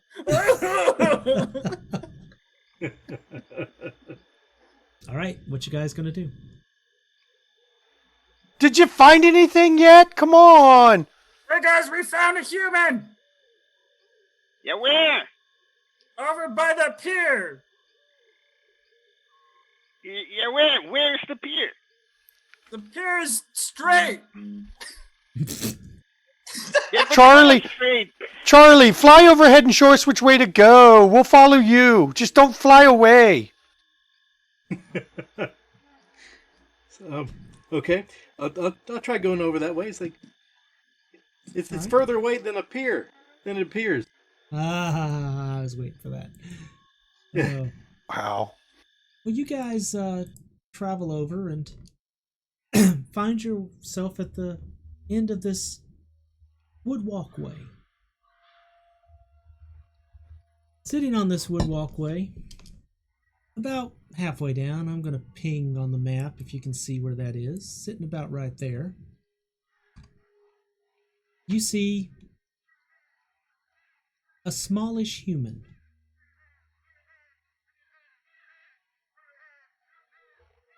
All right, And this you is hear, you hear as this sound comes to your ears of this little small voice. Alouette, gentle alouette, alouette, jette plumare. What would you like to do? I think it's saying it wants to eat us.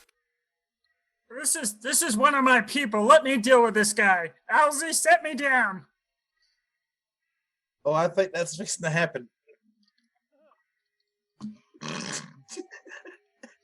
All right. You land and let him go onto the pier. What are the rest of you going to do? Circle round. You're about, I'm going to give you about 100 feet away from the girls where you're at right now. All right. Honey Badger don't care. Does it matter what eyes we get, or we can't reach any eyes? Your mic is like way. And Yeah, I just just reset. kinda- I just reset it, so I think it was on my side. Sorry about that. No? Can you guys hear me okay? Yeah. I can hear you. Battery. It's on, okay. Good, then it's not me. I don't feel so bad now. Hey, if it's not my technical John's problem, telepathy if is the run out of battery. if the NASA guy's having technical problems, that's not my problem. He just needs some talented guy from IT to come in and solve his problems. So what's the plan, Prince Kramet? I'm assuming he can't hear me right now. I can hear you. I just was changing batteries in my Oops. wireless setup. Oops. See? Do I sound better now? Oh yeah, much better. Much better. Oh yeah. That's the All right. joys of a wireless body pack system. When the battery dies, your mic goes nuts. Okay, you guys are about 100 feet away from this little person. Prince Leopold has been set on the ground and stated the intentions to go forward and meet this person. What is everybody else going to do while Leopold does this? Does it matter what eyes we get, or do we have to get a specific set of eyes? I think the eyes. With eyes. I don't think Don cares anyway. He's just We gonna. have to get the eyes of the person that killed the witch. Why don't we just get all the eyes to make sure? You know, you do have a good point, Don. Well, let me talk to him. Maybe he'll just. See if they'll give us their eyes, and then we don't have to worry about it. They'll just give them to us. Yeah, okay, I got an idea. And I'll hop over to him. As you get closer, you see that person is what you recognize as a little girl. Probably about, you're not great at guessing human years, but maybe 3 or 4 years old. She is sitting on the edge of this pier, which is about 6 feet above the water, and she's holding something in her hands and stroking it gently and singing to it.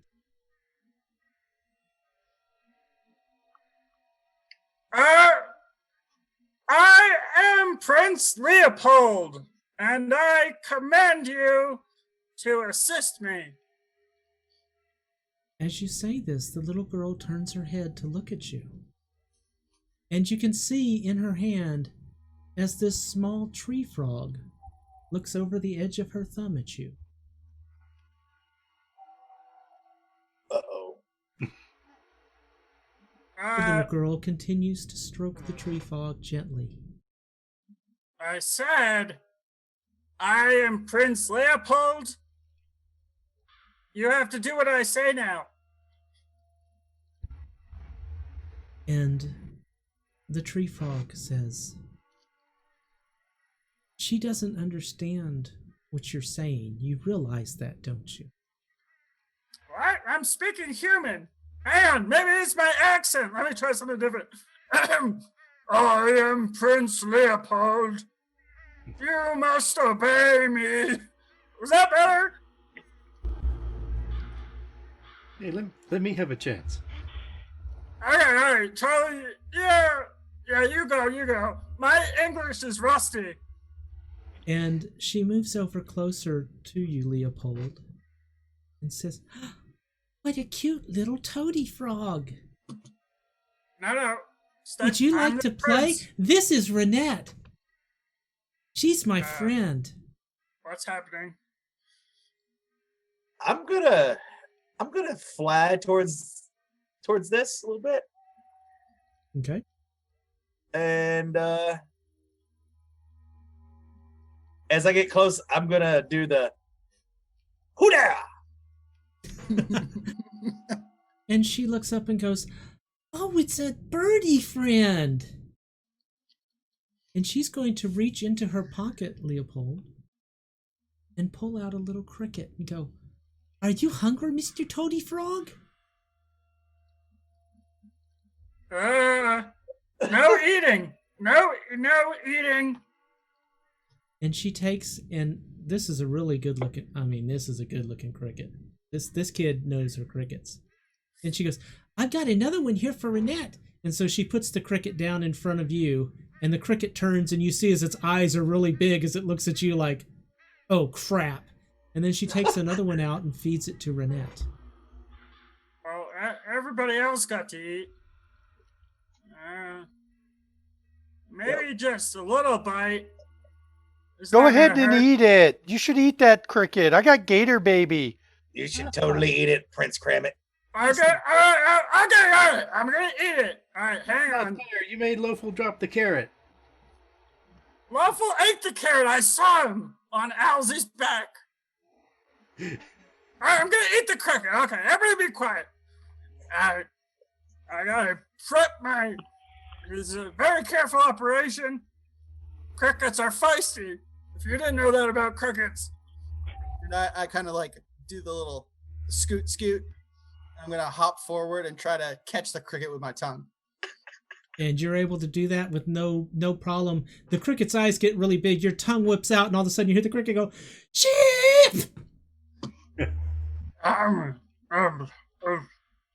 You guys, this is a really good cricket. Charlie, ask her where the people went. Who's got the witch's eyes we want? So I'll fly over and ahead, light on one of the pylons next to the girl. I mean, not too close, but. And hello, hi Charlie, hello. Charles a mimic. Hello. At which the little girl looks up and goes, "A talkie birdie." And then you hear a voice coming from inside the hut across the way. "Who you talking to out there, child?" And then the little girl leans in and goes, "It's okay. That's just my Baba Yaga. She takes care of me."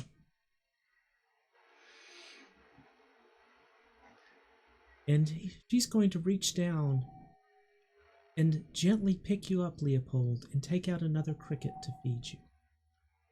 Oh, yummy. Hey, Charlie, why don't you tell everybody else what she's saying? Because, I understand her, but, I think it would be helpful for the group. But what's a Baba Yaga? Oh, God. She says that there's a Baba Yaga in the hut that takes care of her. Is it more crickets? I don't think she eats crickets. Isn't Baba Yaga isn't that a type of gum those humans eat? Oh, yeah, definitely. It's definitely a type of gum. I want to know if I know what a Baba Yaga is. She begins to stroke you gently, Leopold, very lovingly. At this point, Renette, however, looks over at you and says, "Have fun," and hops off. And the little girl turns with you in her hand and says, "I have some other friends. Would you like to see them?" Oh, shit. Go on in, Leopold. Tell us what you see. We'll wait outside. Are you sure? Wait, We'll go right outside the door and be waiting. You just tell us what's in there. Okay. All right, I'm going in, guys. Good knowing you. I look up. I look up at the girl and I say, Yeah. All right, let's. If you got more crickets in there, I'm down to meet some more friends. As she turns and I need starts more taking, servants. As she turns and starts carrying you towards the second hut, you hear the voice come out of that first one. This older human voice that says, "You better not be playing with those dirty animals. It's almost dinner time." She calling me dirty. That's not right. I think let's go. Let's follow her, the little one. We need to go and like wait outside and see what's in there. Then we can eat the big one later. And as the little girl walks in over towards the cabin or the shacks or the shay, I'll just like kind of follow her, flitting like from one little like lighting post to another. Awesome. And just babbling like, "Hello, hello." What are the rest of you doing? I'm just gonna fly. Oh, go ahead. You guys think that she could help with my tail? I mean, she's been nice to Leopold. Maybe she can help with my wounds. You know we can't trust them. The only one we trusted was the witch. Maybe the one in the house is a witch. But if so, we've got to get her eyes, so it doesn't matter. So let's just follow this girl and see what's going on, and then we'll go get some eyes. I want to know if I know what a Baba Yaga is. Give me a clever roll with a target of 9. Ooh.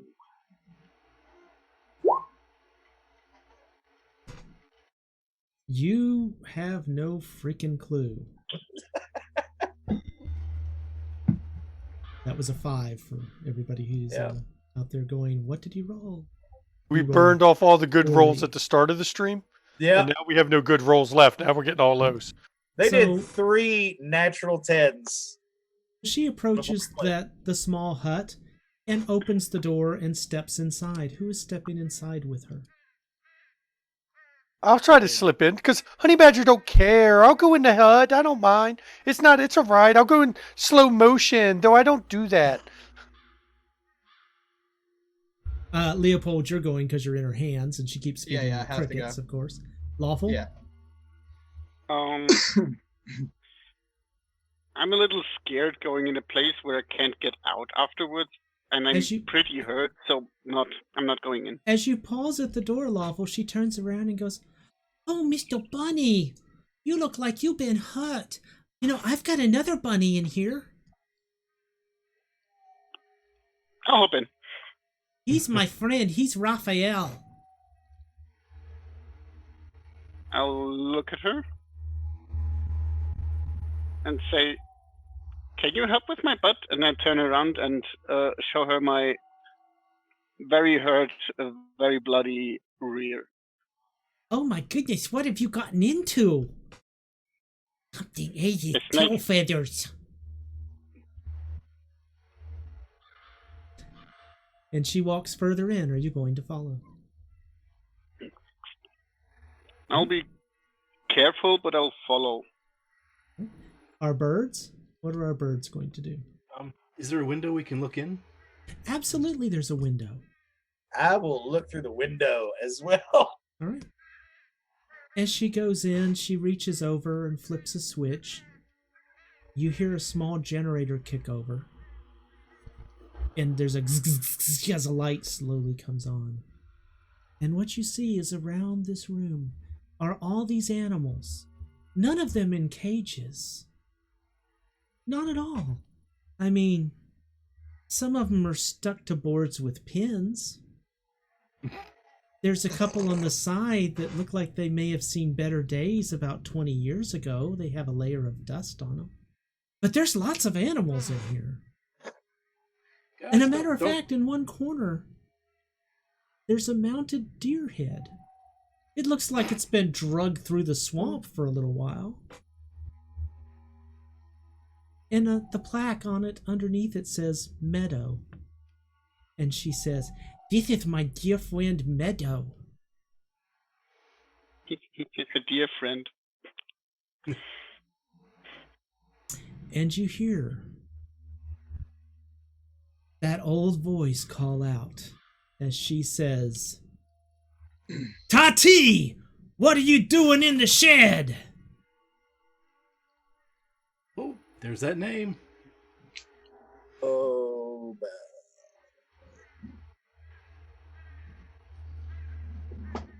And the little girl says, "Oh no, she's not going to let me keep you." And Leopold, her grip on you tightens a bit. Not too much, but just enough that it's a bit of a squeeze, and you know that you're probably not going to get away easily. As she turns and closes the door. "You'll be safe in here. She won't know that you're there." Why aren't the other animals moving? I don't like this. They smell like old. Something's wrong. How do they smell? I Well, go they to one and presumably sniff on they it. have noses. Wow. Well, that's logically. I'll sniff on them and try to. You get the unmistakable smell of old death. I want out. You know, I don't think this was a good idea. I think it's time to leave. I'll peck on the window. Or maybe she has more crickets. Tap, tap, tap, tap, tap, tap, tap, tap, tap, tap. You guys And then do you inside- croak evermore?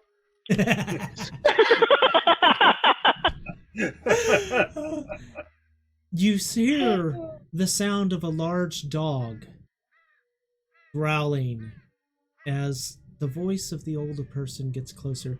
"Tati, what are you doing with that dirty toad in your hand? Feed it to the dog. You shouldn't be playing with those things." You were right. We should go. We should go right away. Do I have to see the plants to make them grow?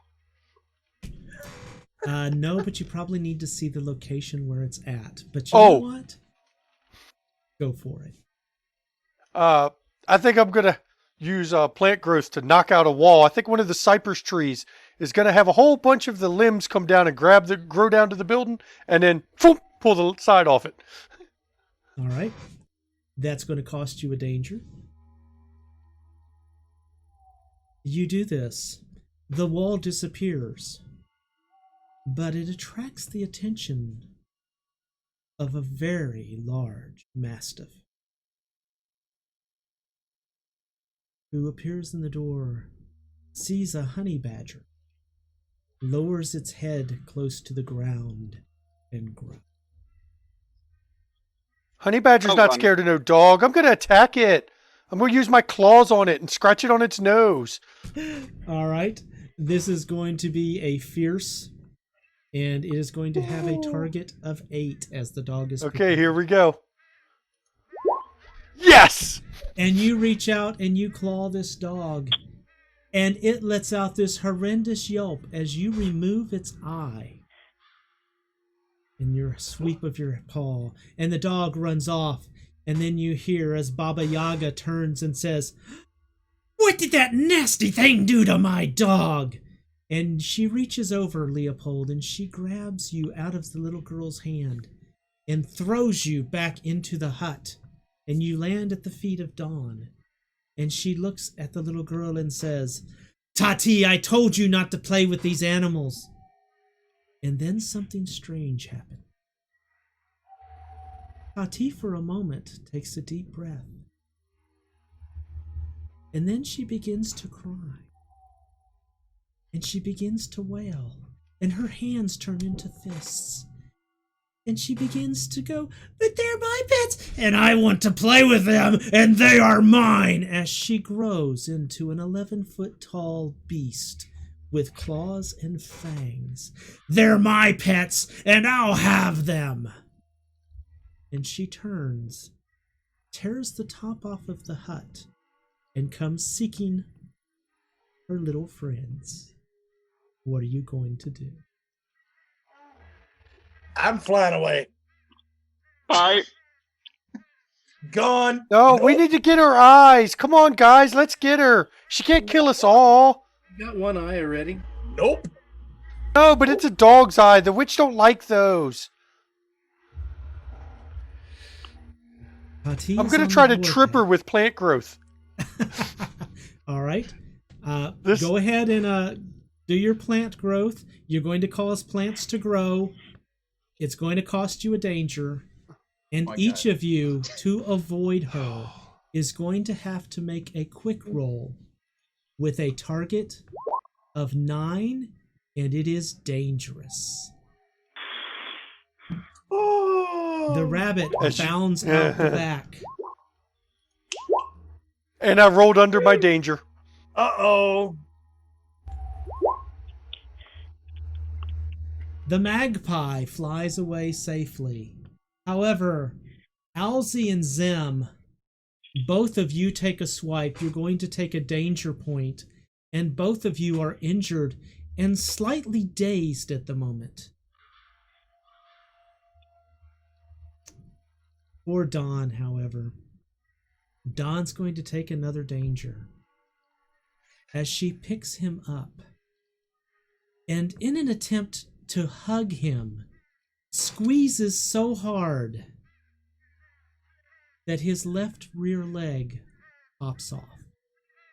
He is now a 3-legged honey badger. Uh-oh.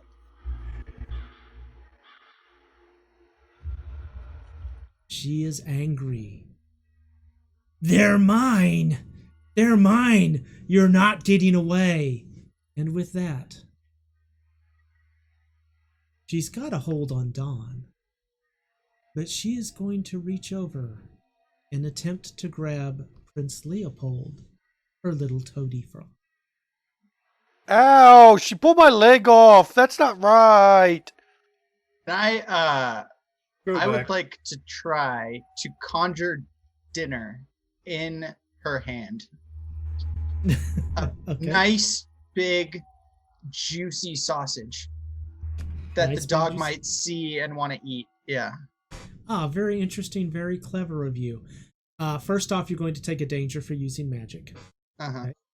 Since you are attempting to do something very special with this, I think a clever roll, and because it was such an ingenious use of magic, your target's going to be a 6 Oh, man. and a non-dangerous. You're lucky it was non-dangerous, because the sausage forms in her hand, and she looks at it and gets so angry. This isn't my toady frog! And she squeezes it, and the sausage explodes. And there are now little bits of sausage all over the room. Now, we had some people escape, and we had poor Alzi get hit and is dazed on the floor. Alzi, I'm going to give you an opportunity to do something. What would you like to do?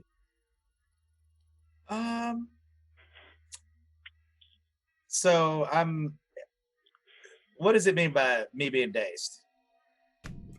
It means I'm going to make a decision on whatever you say as to how plausible it is that it can actually happen. I will use my magic to make the floor and this thing one. We have turned from mend to merge, but you know what? Yes. I like it. And that is wonderful. Take a danger as your magic happens, and the floor becomes one with this creature. And in doing so, the floor suddenly curls up into a giant hand and catches you inside of its palm. And you are now held inside the floor that is part of this beast. Boy. Lawful and Charlie. Oh, God. Oh, you're going to get a chance. Give me a moment. Lawful and Charlie, Oh, no. You see all this going down. What do you do? Okay. Did Do we ever see the Baba Yaga that was calling out to?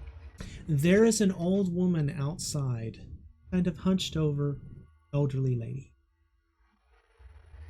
Okay, so I'll fly down to her, light next to her somewhere. I'm relatively close, but just out of arm's quick reach, and just do my magpie thing, like, you know, hello, hi Charlie.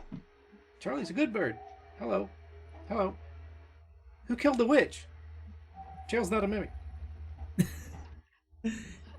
Baba Yaga looks over at you and, stupid magpies, I don't have time for this. And she flicks her hand over at you, misses you, but she also has a broom in her hand. And you can see that it looks like she's thinking about using it.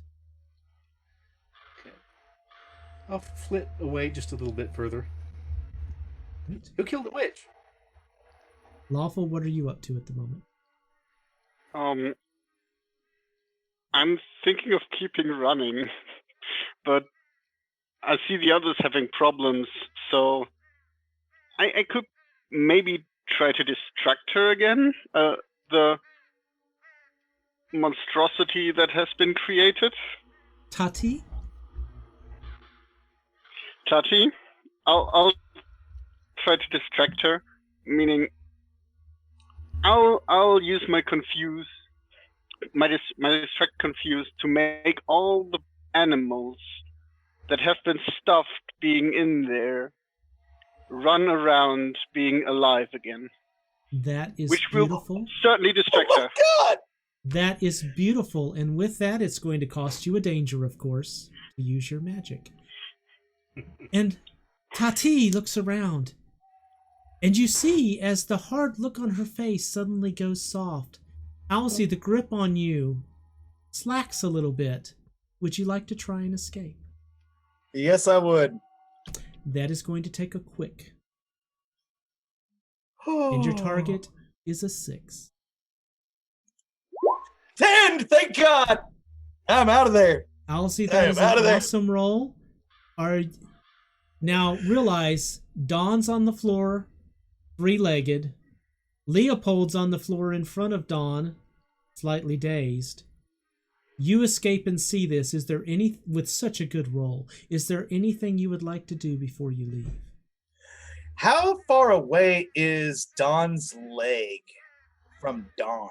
Well, I was going to get to that in just a moment, but the wonderful thing about it is when this leg popped off, it popped off and kind of had a little bit of velocity to it.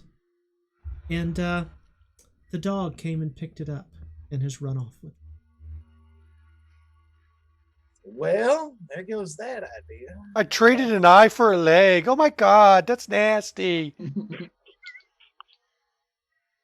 I'll go, wake up! Wake up! I'll yell in my mind. Okay. And then fly away? Is that... No, I'm not going to fly away entirely. I'm just going to kind of go high enough to where this floor thing, I'm just going to fly out and kind of go, I don't know, 20, 30, 40 feet in the air, whatever, and kind of circle around. Just okay. Look like a regular owl. All right. That says, who there? Dawn, missing a leg, you do suddenly notice as all these animals come around you, come alive and start moving around. And you notice as the unhappy Tati seems to relax, and now she seems like she's only 8 feet tall. As she looks around and, the animals, the pretty animals, and she lets go of you and drops you to the floor.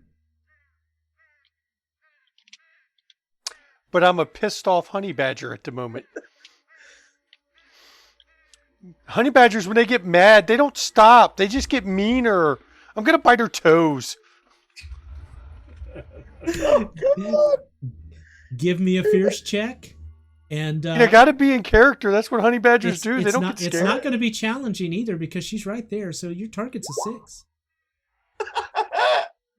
You bite the hell out of those I got toes. an 8. As a matter of fact, you take a toe off.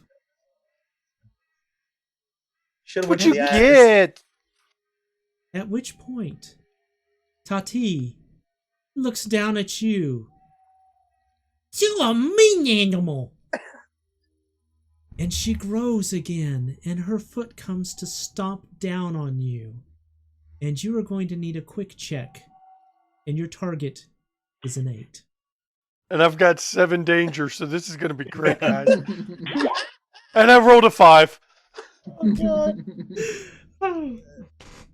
Well, the first off is your danger is now 8. Of course. The second thing is the foot comes down hard on you, and excuse me while I get my dice of doom out. Oh, God. But see, Honey Badger don't care. You should have known from the beginning I was going to die. The point of this one is not to die. Except I'm a Honey Badger. It's a game about bloody murder revenge. Except I'm a Honey Badger, and they're not exactly smart about this shit, okay? The goal is for us to kill other things, not us get killed. I'm wounding her. Y'all take the shit while I'm distracting her. This is your second fatally dangerous type of thing here. So it's got to be a little bit more serious than just the simple thing of losing a leg at this point. So, Honey Badger, your back is snapped at a lower vertebrae, and you now only have the function of everything from your midline up. Oh my God. Now I can't use my back leg, the other one. In fact, the back end of you is now only about an inch thick as you are flattened. She made me so thin I only have one side. This ain't right. Leopold, you have heard the smashing come down. You hear Dawn as this is pancaked. What would you like to do?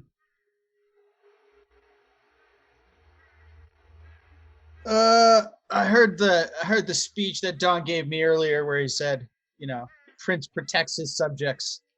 So I'm gonna try to leapfrog my way up Tati's body, and I'm gonna go for one of her eyes.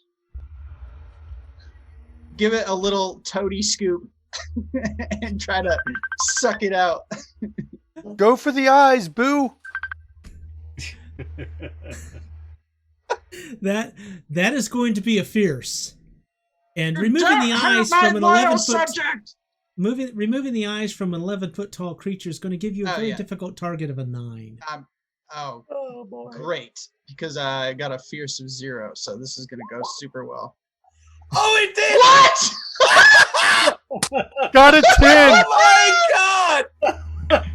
It's perfect. Yes! The frog. He's a kung fu master. That's what it is. Leopold jumps up this frog, lands on this huge, almost caricature of a nose from this cute little 3-year-old girl, reaches in and scoops her eye out with his leg. I'm going to assume to hold on to it, you place it in your mouth, so now your chin is like all the way out to here. Well, are Alzy and the hair kind of flying around? Oh, they are, absolutely. Oh, I'm flying around, so... Hey, catch this! I'm gonna try to toss it to one of them. Who is going to attempt to catch the eye? Oh God! Please catch the eye. Me. Who's closer, Alzy or me? I'm like 30 feet in the air. It's gonna be the magpie. You're quicker. Yep. I'll give it a try. That is going to be a quick, and I'm going to set a target of 9 because, you weren't expecting it. And it's not exactly so close. And the cool thing is you swoop down to get this thing, and as you get closer to it, the more it reminds you of those juicy berries. Oh, come on. And suddenly you can't help yourself as you catch this and pop it in your mouth. And it explodes. Stop eating shit! In the contents of the eye as parts fall to the ground and it is destroyed. I will never be a prince! He's got another. Take the other one. We need two. Maybe we There's can still get the her other half woman. back. Be At mostly this- dead. It'll be okay. At this point, I must say, Tati is angry now. Why?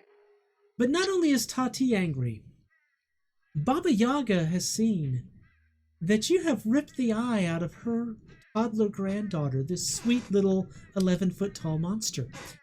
And she is unhappy with this. As she reaches into her pack and brings out a stick about a foot long and points it at the toad and begins to say some words that you've never quite heard before. Leopold, what are you going to do?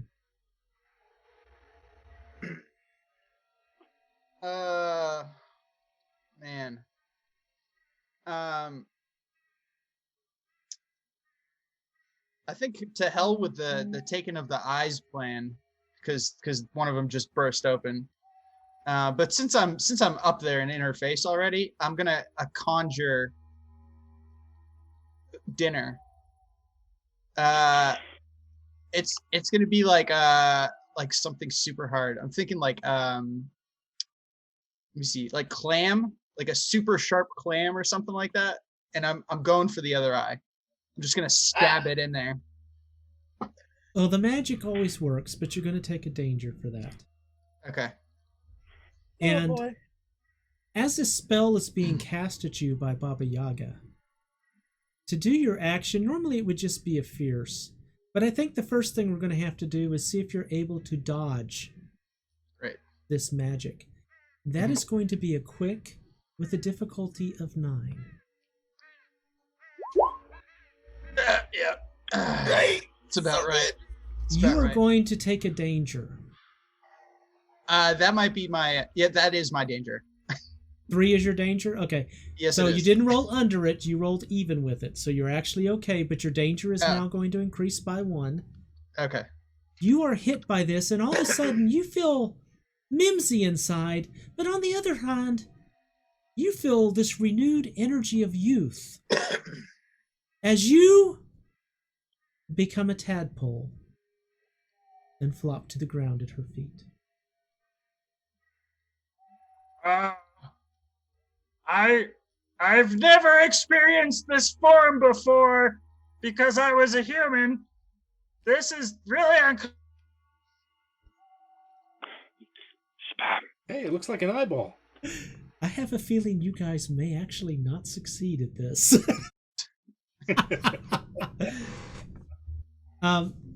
Charlie's covered in eye goop, Alzy. Lawful, you ran away a bit. Which one of you would like to take an action at the moment? These are not the ones that killed the witch. Let's just run away and do something about the... I think there was... Wait. Let's just run away, guys. And I'm just hopping around undecidedly. I can't run. I can't even use my legs as my back legs. Can I see Don? Yes, you can. You can see a lot of him because there's the honey badger front, and then there's about 3 honey badgers worth of back. It's flat, but it's wide. I'm gonna take the gamble of trying to repair Don just a little bit. And mend that back half of him back into a honey badger form. All right. Well, any magic, of course, is dangerous, so you're going to take a danger. Oh yeah. Let me just do a quick poll here. Charlie, what's your danger level? I'm at 2. Alzy, what's your danger level? I'm at 5 now. Don, what's your danger level? 8. Lawful, what's your danger level? 6. 6. And Leopold, you're at 4. Wow. And it's all because you practiced magic. All because someone wanted to go in a hut. I don't know. Don, They're crickets. Don, suddenly you feel renewed a bit. You're not as flat as you were, but everything feels flabby from the waist down. So while you are healed a bit, you're going to lose 1 from your quick.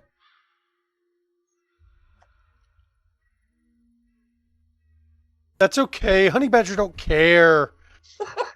Honey Badger's gonna care. We're gonna make Honey Badger care.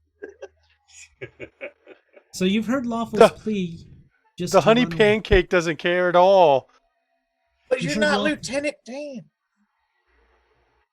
You heard Lawful's plea to everyone to run away. Baba Yaga now has her broom up and she is charging in towards you, Dawn. Tati is angry and she is looking at that tadpole and taking her fist and preparing to smash that tadpole into a lot of pieces. Before we measure what happens with those two, I'm going to ask Owlsy and Charlie and Lawful, do you do any actions? I try to swoop down and grab Leopold. All right. Hopefully he won't look like a berry. You mean grab Leah Tadpole? Yeah, exactly. Give me a quick check, and because you're trying to do this before he gets squishified, I'm going to give you a target of 9. And I'll be son of a gun if he doesn't swoop down underneath Leopold. You are suddenly scooped up and taken into the air as this fist comes down right where you were and cracks the floor of the hut. You make a better steed than the other guy. Lawful. You see that Baba Yaga is going after Dawn. Is there anything you'd like to do? Spell again to just copy him multiple times in the hopes that she'll hit the wrong one. So you're casting a spell again. Are you guys in a race to see who can get the most unbeatable danger? Yes. All right. Dawn, with that, suddenly there are multiple Dawns. You're not even sure who you are at the moment, but you do know one thing. You don't want to get hit with that broom, because it looks like it's got sharp, spiky things on it. Can I steal one of the legs off the other ones to get my leg back? Because I'm still short a leg. You can focus on that if you'd like to, or you can focus No, I'm going to escape. I'm going to... actually, you said the dog has my leg. Yes, the dog is chewing on your leg. I got to go get the dog. He's got my leg. Oh my God. So I'm going to get away from the broom and go for try to get my leg back. Okay, well, this will be a twofold thing. Your first action is going to be an escape then, and I'm going to need a quick roll with a target of 9. 10. Wow. You barely make it away as the broom comes down and hits one of the other ones. Apparently, she made a mistake. Good job there, Lawful. And that one is speared. And you hear it scream out in agony because these aren't shadows. These aren't illusions. These are copies of you.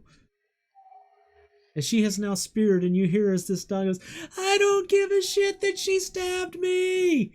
As you go running across the room towards the dog.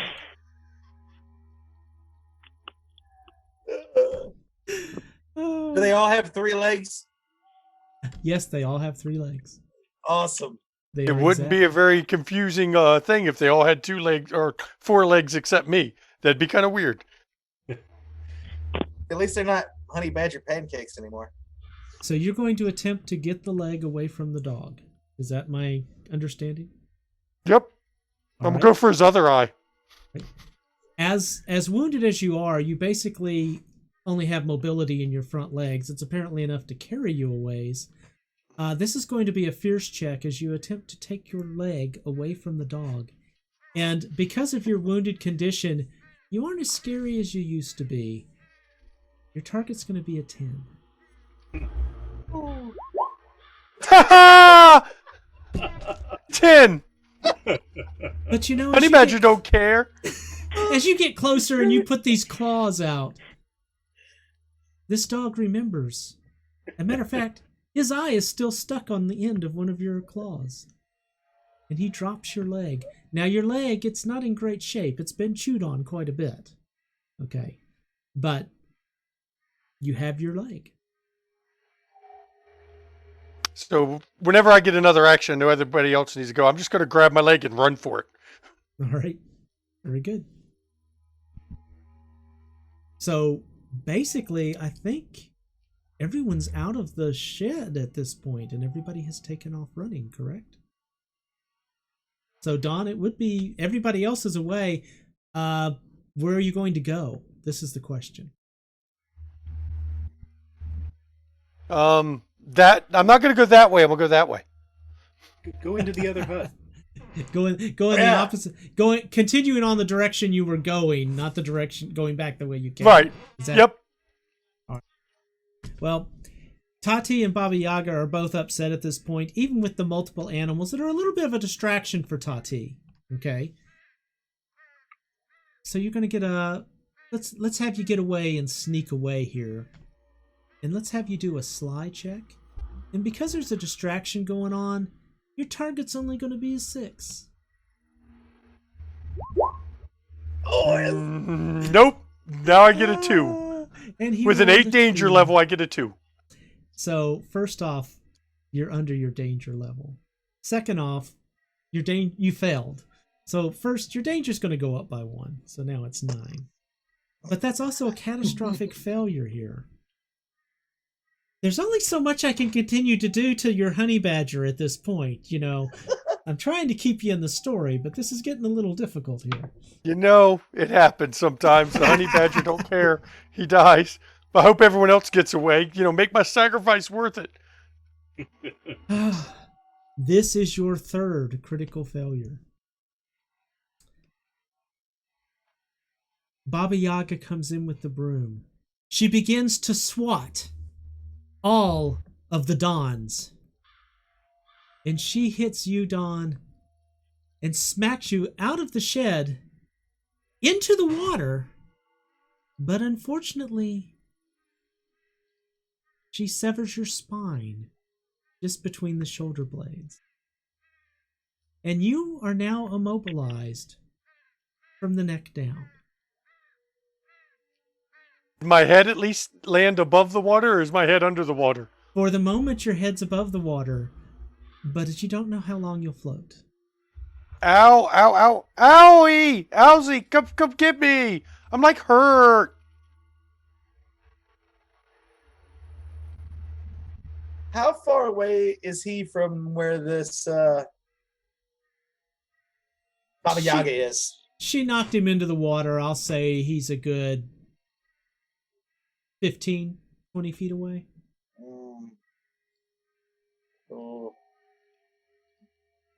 Oh man. I don't know if I go around that thing again. I don't think I can go around that thing again. Leffel will stand up straight and salute with his ears. And then start running away. Like the law of nature or something. You leave the slow one behind. Yeah. I'm like the wildebeest, right? In the pack of wildebeest, the one that the lions all jump on because he was the slowest. That's now me. I'm the one that gets jumped on where everyone else gets away.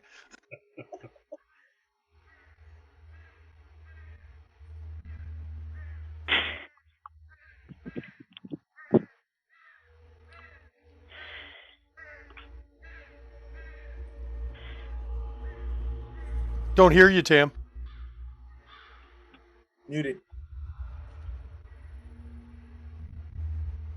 My toggle switch went out again. I said everybody's bumfuddled. You gotta love this. Nobody knows what to do.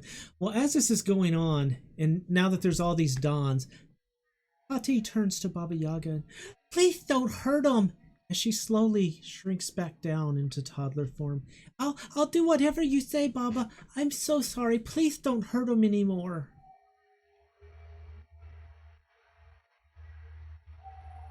And Don he's like a little bobber in the swamp. He's gone down once. He's gone down twice. Don't make me mess up my cameras. Remember, I'll just go ghost mode. It's okay. What do you call a badger with a severed spine in the water? Bob. Bob.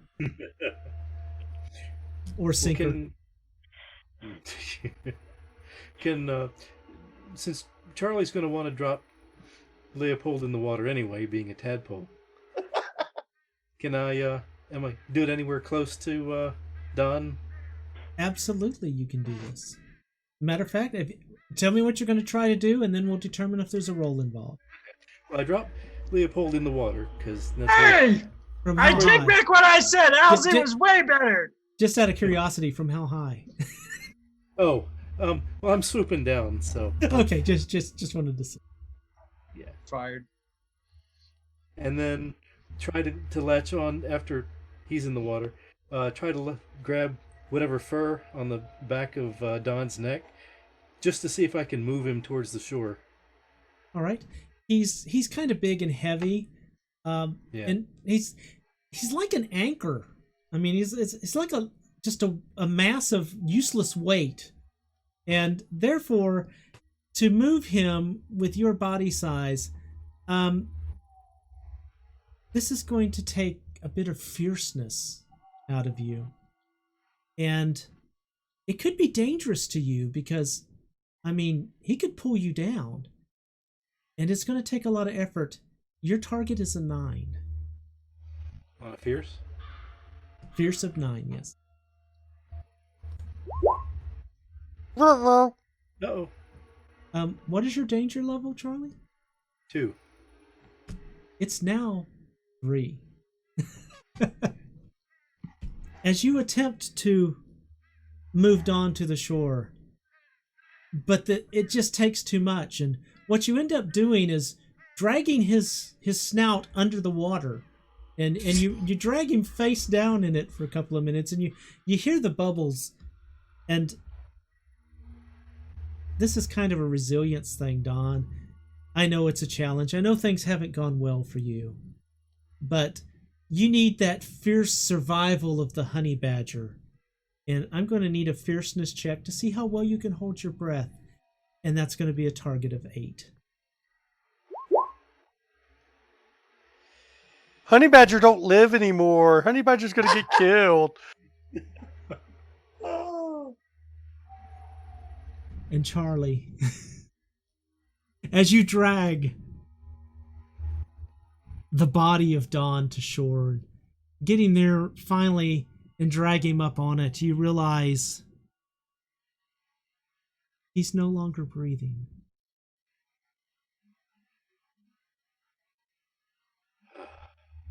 Can I use magic to confuse him dying with him living? There's a limit on that. And Charlie, as you drag the dead body onto the shore, and the wraith of Dawn continues to. I had to put a plug in. Continues to watch. Tati looks over and sees it. Sees you with your claws in the back of his head, and says, "You killed my widow friend!" And she comes charging over at you with fierceness in her eyes. And you're going to need to make a quick roll with a target of 8 to get away.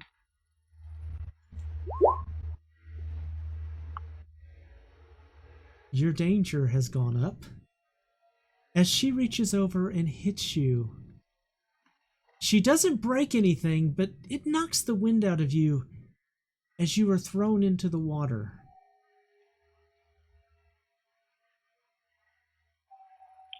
Everyone else? Dawn is deceased.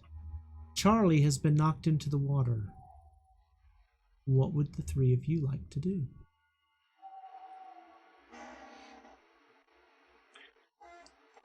I'm a tadpole. I don't know. As a tadpole, I'm gonna go find a colony of other tadpoles to save Charlie. I'm gonna go see if I can find a whole bunch of other tadpoles, and we can kind of muster together That is Charlie awesomely afloat. clever. Give me a clever check with a difficulty of 8, please. Son Oh of a my gun, God, if he yes! doesn't find a small brood of tadpoles. And they all look at you and go, "It's the Prince of Tadpoles!" Oh! Oh, the And Prince of Tadpoles! Oh. this small army of tadpoles joins behind you and will follow you to the ends of the earth, Prince Leopold. Yes. Tell me how you do this. I don't know what you're talking about. This is the first time I'm seeing you guys, but yeah, listen, I need your help. I gotta save that bird. And they come with you, and you go over. And Charlie, you suddenly feel as the water becomes alive underneath you, and you are carried to the surface on the back of these tiny, slimy, tasty-looking berries of creatures. Oh my God. Oh. No eating. Well, I ate earlier. I'm not hungry right now. I think we all ate. Yeah. Okay, what would the other two like to do? Stay away from Tati. Far away. And then look where the others gonna go on land. Okay. You can see them out in the water a little ways away behind the second hut. They're almost to that second island that's behind the hut. So they're far away from where. They're Charlie is. sufficiently far away, yes. Okay. You know what? I will try to assist in getting my fellow bird brain out of the water. All right. Thank you. There's no danger in this, and you have assistance, so I'm going to say it's easy to make it to that second island back there. And Lawful, I'm going to say that you were able to make it as well. So all of you are on that second island back there. As you hear the voice of this elderly lady. "What are all of you stupid creatures doing around here?"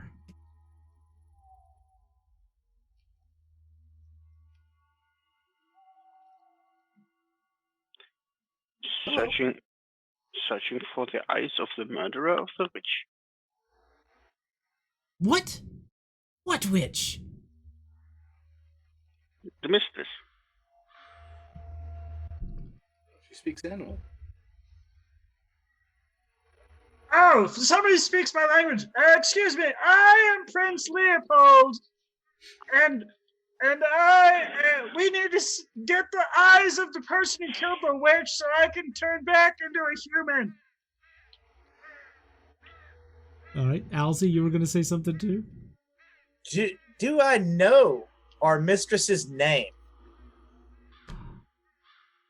Why don't you give me a clever check? 6?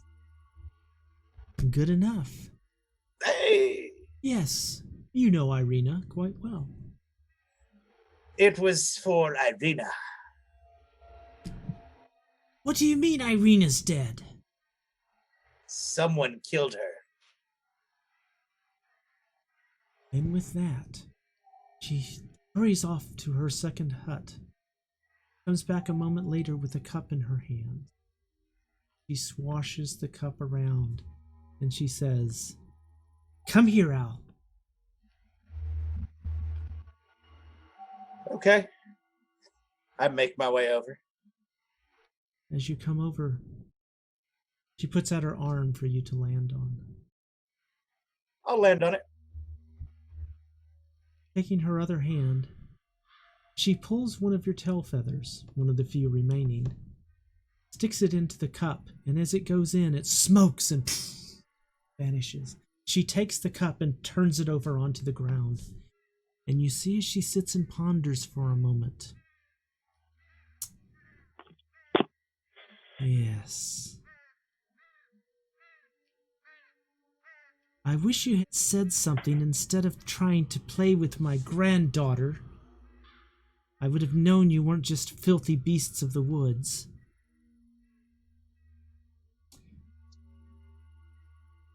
The murderer of your missus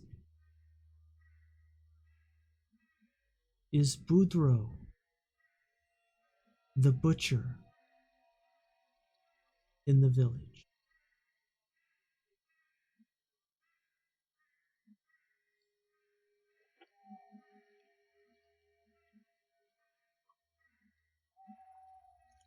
I'm sorry about your friend here.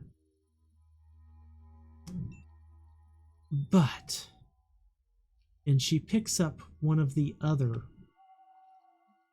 Dawns that's broken a bit. And then she goes over and looks at a few others and grabs various parts. She walks over to Don, grabs his head, twists, and you hear a crack as she pops his head free and combines together a creature. Shanky, roll me a d10.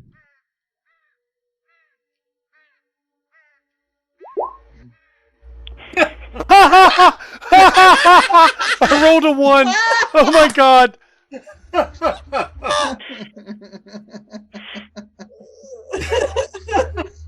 She combines together the parts into a very misshapen, mangy excuse for a fox. And Don, you are returned to life. Your danger level is 5, and you now have the stats. Not quite as good as a real fox because, well, you're broken. But it's going to give you a 1 in each of your stats and 5 danger.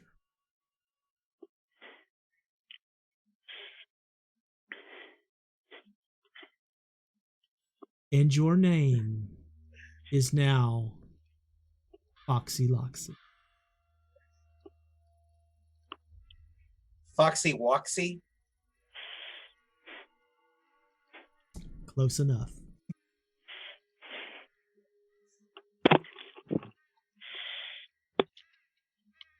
Okay. With this, she gives you directions and sets you on your way to the village.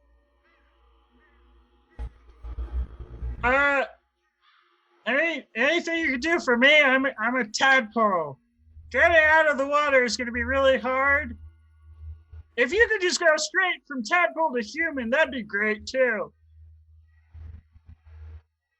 Well, I guess it was my magic that made you a tadpole. So, to undo this, I will have to cast magic to return you to what you originally and truly are. A human, right? Yeah, it's a human, guys. Well, of course, I don't know this. But I'll cast the magic if you want.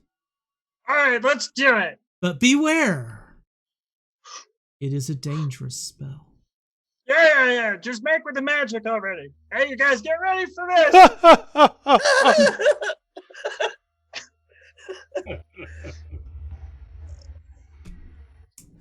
Prince Leopold, please roll me a d10. If Tam thought we were ever going to make it to the end of this, he was sorely mistaken. You guys were making such awesome progress. And then it went to hell. And then Tati happened. I blame that damn honey badger. They always cause problems. Prince Leopold, I blame them. Yeah. you are restored to a toad. He rolled a 3, which is a toad. I called it in the chat too. It's like when you say when you were originally where I put a frog. All right. I am trying to move this along because we are at the 3-hour mark, and I'll go a little long because I want you guys to have it. I want to end this on a good note. You're so close. You're so close. Oh yeah. Well, we got directions now, so we can go that way. Yep. Frank and Foxy ass will walk that way. I'm flattered. So And you, I thank you, Baba Yaga. And then and with this, Baba Yaga takes Tati into her arms and carries her back to the other hut, lovingly. Sorry about your toe. Sorry about your eye. sorry about my friends. Prince Leopold, do you have anything to say to your minions who are sad to see you go? Good and loyal subjects. I've never been one of you, and I'm not sure if I'll see you again, but you guys did good, so thank you. You bring honor to the name of Tadpole.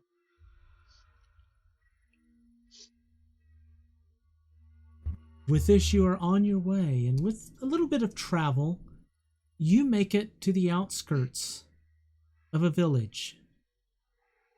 The village of Perfect.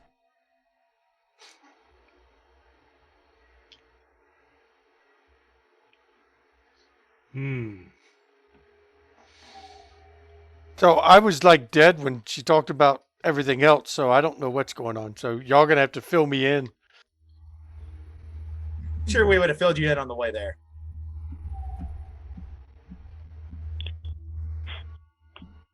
What would you like to Maybe do? we can smell the butchery. It's a butcher, right?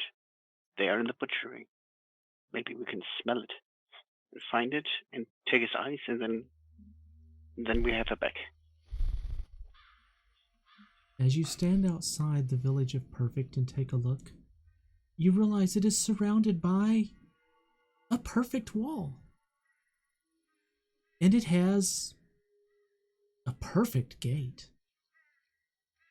And it's guarded by some of the most perfectly dressed guards you have ever... Well, you haven't seen any guards before, but the most perfectly dressed guards you've literally ever seen.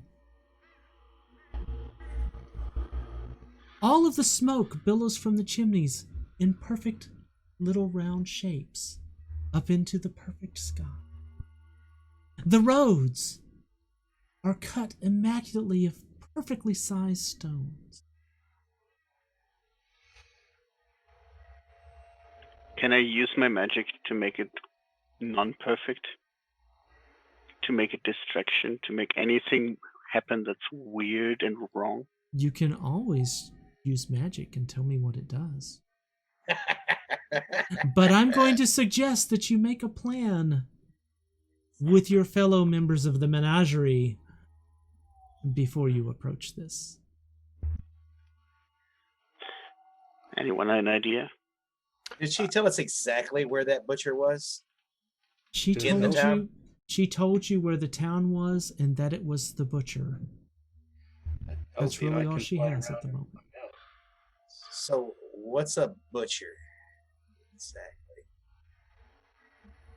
Someone that butchers. Yeah, but where would he be in the town? The perfect Yeah, place.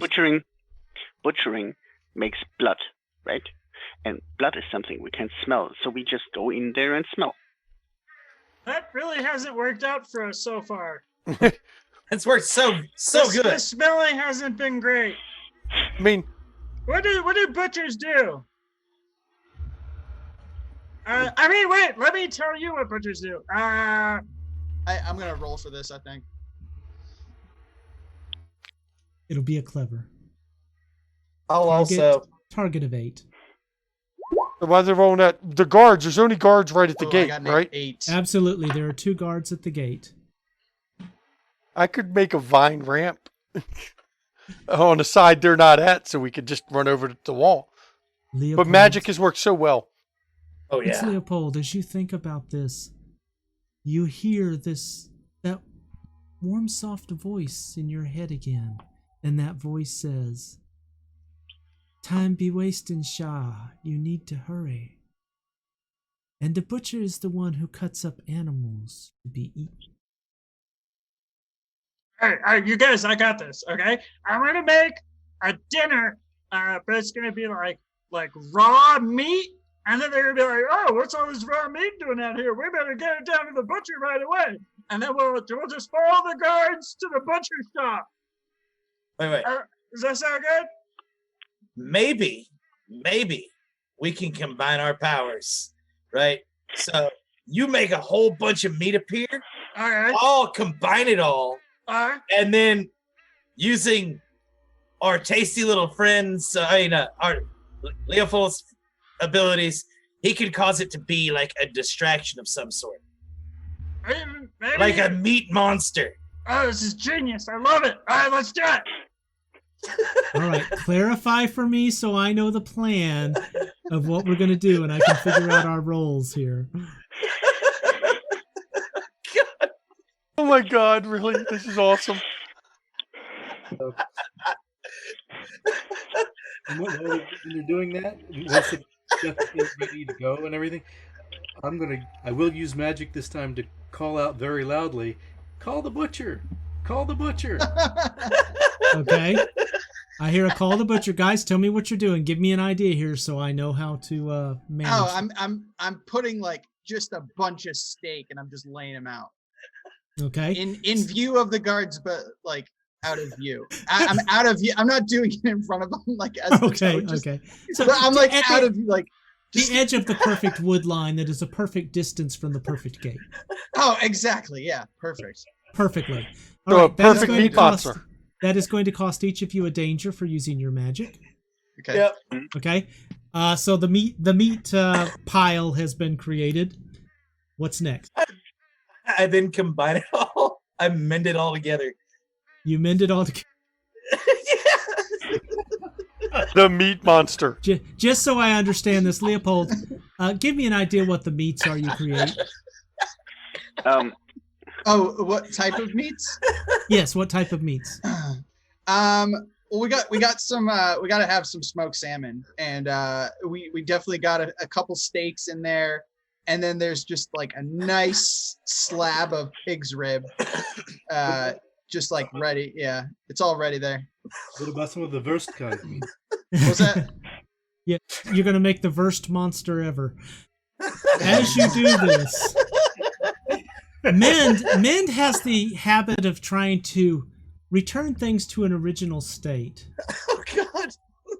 And so what you end up with from this is a creature that is part pig, part cow, and part salmon. just Now, if you can visualize this with me, you have a creature with the head of a pig, the torso of a salmon, including the tail, and the legs and udder of a bovine. You have a catastrophe.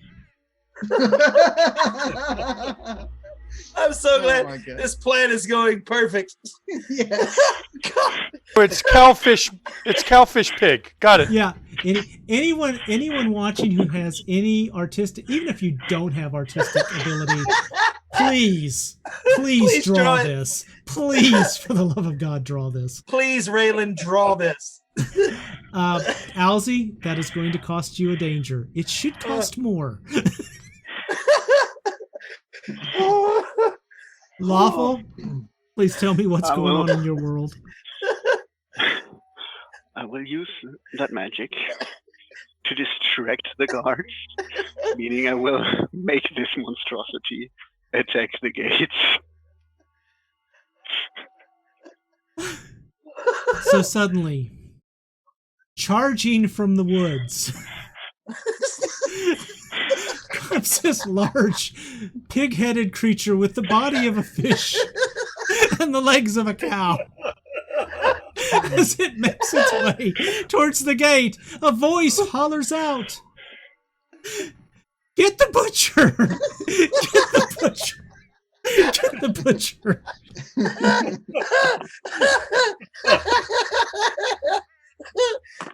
And the guards, upon seeing this coming charging from the fence into their perfect world, find themselves unsure what to do. They draw the gates closed. Realizing they are on the outside, they then open the gates, charge inside, close the gates again, and one of them leaves to fetch the butcher. As Like you your bird creature- type should follow him. I'm gonna fly up above, and I'm gonna see where this guard goes. Okay. Give me a quick to be able to follow him. Lawful, you are in charge of the creature at this point. Because you 7. were the last one to do anything with it. 7? Okay. What does your creature do once it reaches the gates? Try to push through it, and then try to make a maximal big distraction. Just dance around, probably. Okay. So this is a large metal gate. You know, one of those wrought iron type things. Perfectly assembled, of course. And it's going to need a fierce check. And it's going to use your fierce statistics because you're in control of this creature. And your target... Oh, you already rolled it. Never roll till I finish my spiel because then I feel bad that I didn't get to finish it. Your target is an 8, which of course you didn't make. And what is your danger level? Yes, you rolled slightly under your danger with this creature. So you're going to take another danger, of course. And a funny thing happens as you're thinking all this, you realize you had this majestic vision. You envisioned your pigfish cow charging the gate. And you were so into this, you forgot to let go of it. As you are pulled along, charging into this gate, as your creature hits the gate and hits it with such force and velocity that it is sliced into multiple cuts as it goes through and pulls you through with it. And sadly,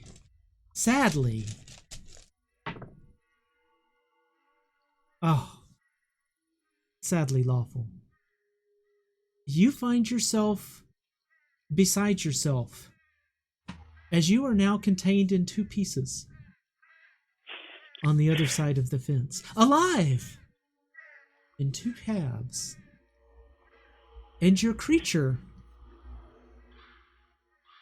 the multiple pieces of it, begin to dance around inside the perfect gates. Someone get some duct tape. We got to put Lawful back together. Now, don't go splitting hairs. I would just call this a lawful stupid decision. But anyway. As the rest of you see, as the creature goes through the gate, splits into pieces, the perfect guard on the other side of the perfect gate lets out a perfect scream and runs away in a perfect line. What would you like to do? I'm still waiting on the butcher. He needs to get here. And I'm following the butcher. Well, that is the true. guard. You see as the guard makes it to a building, the building's kind of set aside from the others, and it has a definite stench of blech about it. The guard knocks on the door. There's a conversation going on. You can't quite make it out because your human isn't quite as good as Charlie's.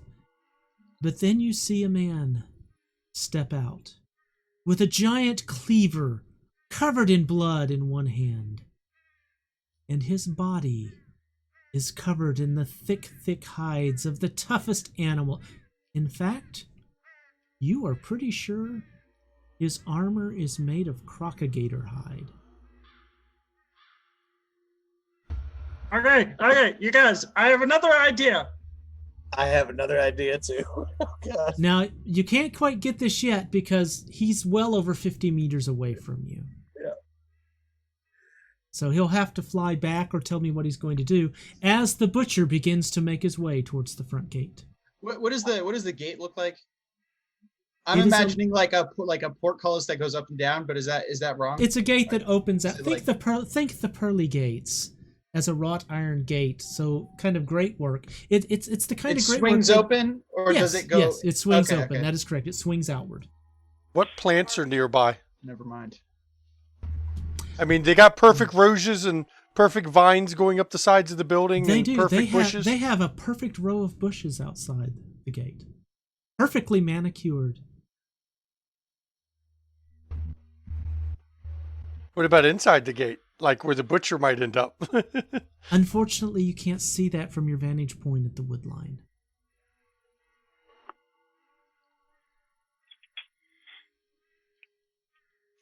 Okay, I'm gonna use my magic to make like a ramp with the bushes so I can get up on the wall and look, because gotta be able to see. So that's going to cost you a danger. And as you are modeled together from multiple pieces and you attempt to make this ramp, you do make a ramp. And it's an incline and it goes up to the top. But it is juxtaposed against the perfection that is everything else in this village. It looks hideous, as though it was cobbled together from various pieces of plants that didn't just belong together, but you absolutely have a ramp. And we'll just go up so I can just peek over the edge and watch for a butcher coming. You're muted. What are the rest of you doing as you see Dawn head up? Pardon me. As you see Foxy Foxy Woxy. Loxy head up this ramp.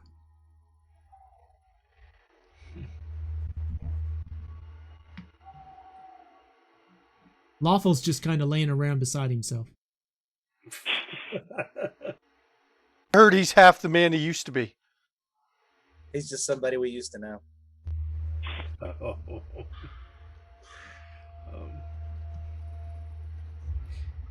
Let's see. He's now Malkavian, multiple personalities.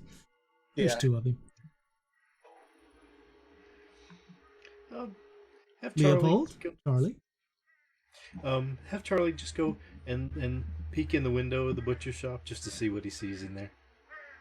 All right.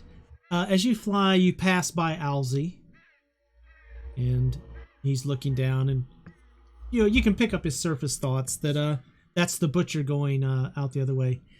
As you come and land in the window and look in the butcher's window,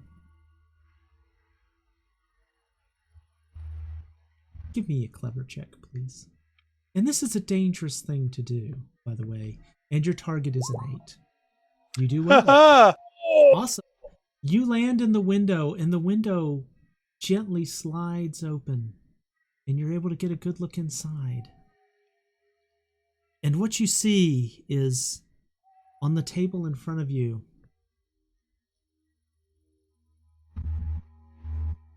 he's making something. You didn't notice this when you had looked at the missus before, but she was missing some things. And what you see on the table before you, he's making a dessert of ladyfingers. Oh. Out of... I had to get a pun in there somewhere. Out of It her had to be a fingers, dark yes. one. Oh, please go get them, Charlie. Please do it. Fortunately, I don't have a magpie sack to put them all in. So No. Just need one. That way we can all look at you and go, Charlie bit my finger. Oh, I let myself in for that one. Very well played, sir. Very well played. Applause. All right, folks, what are we doing? The butcher approaches the gate. You see this heavily armored large man, Foxy Loxy. Can I look at the look at the perfect bushes and see if I'm looking for a hate bush.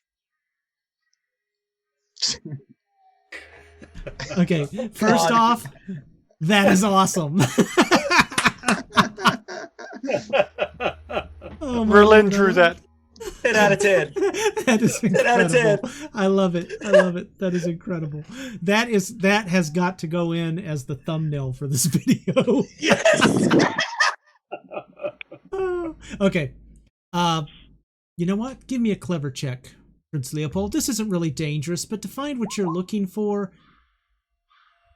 Well, I was going to say an 8, but you rolled a 6, so... I'm sorry, you don't find any hate bushes. Is that plan?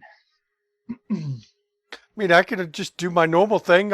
We're giving it too much thought. I'm just going to have this ramp I've used, grow some more, grab the butcher, and sling his ass outside the wall.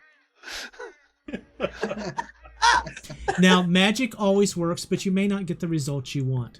So, for this, because you are doing magic and an action with this, I'm going to have you do a roll.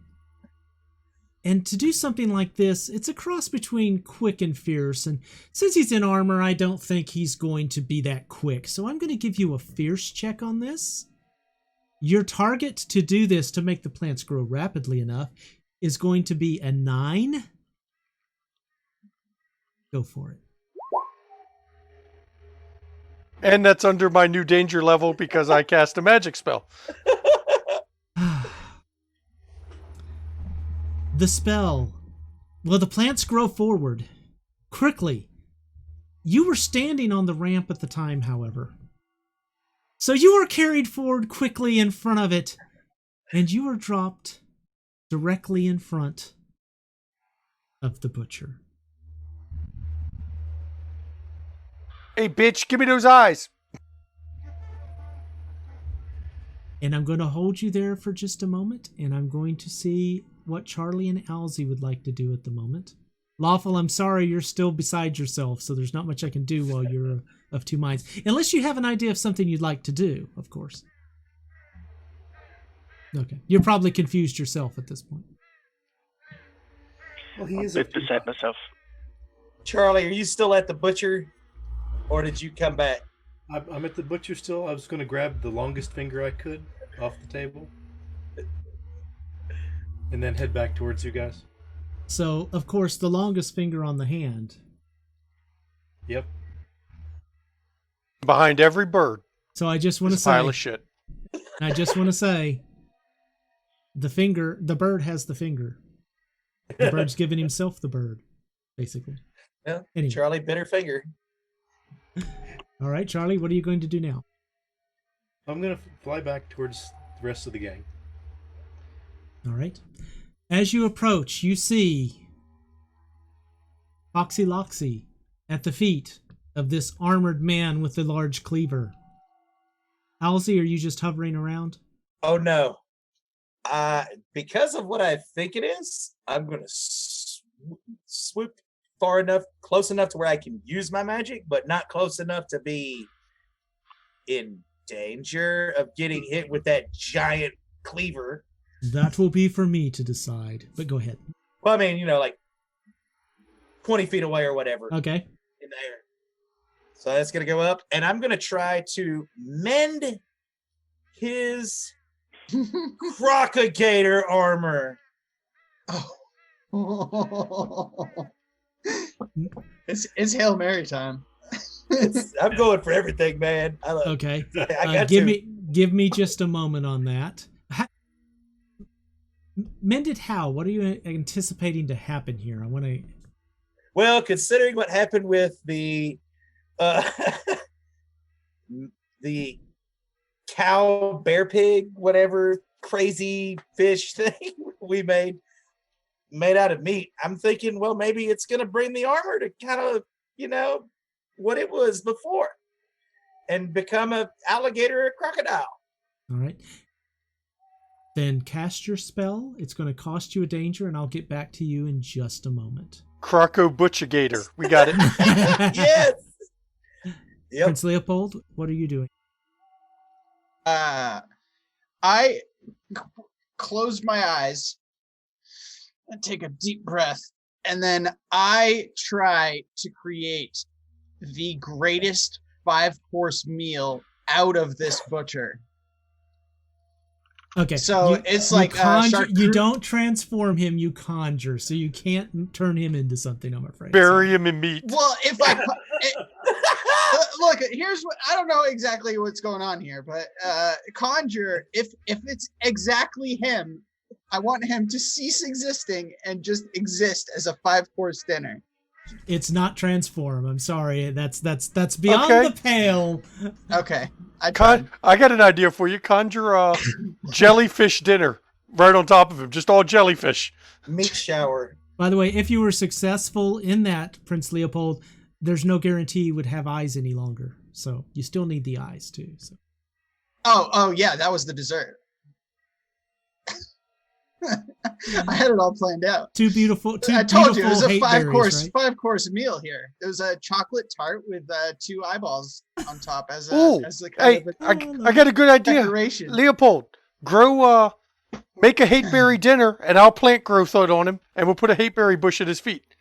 Oh, that's a great idea. We're making that happen. Each of you take a danger.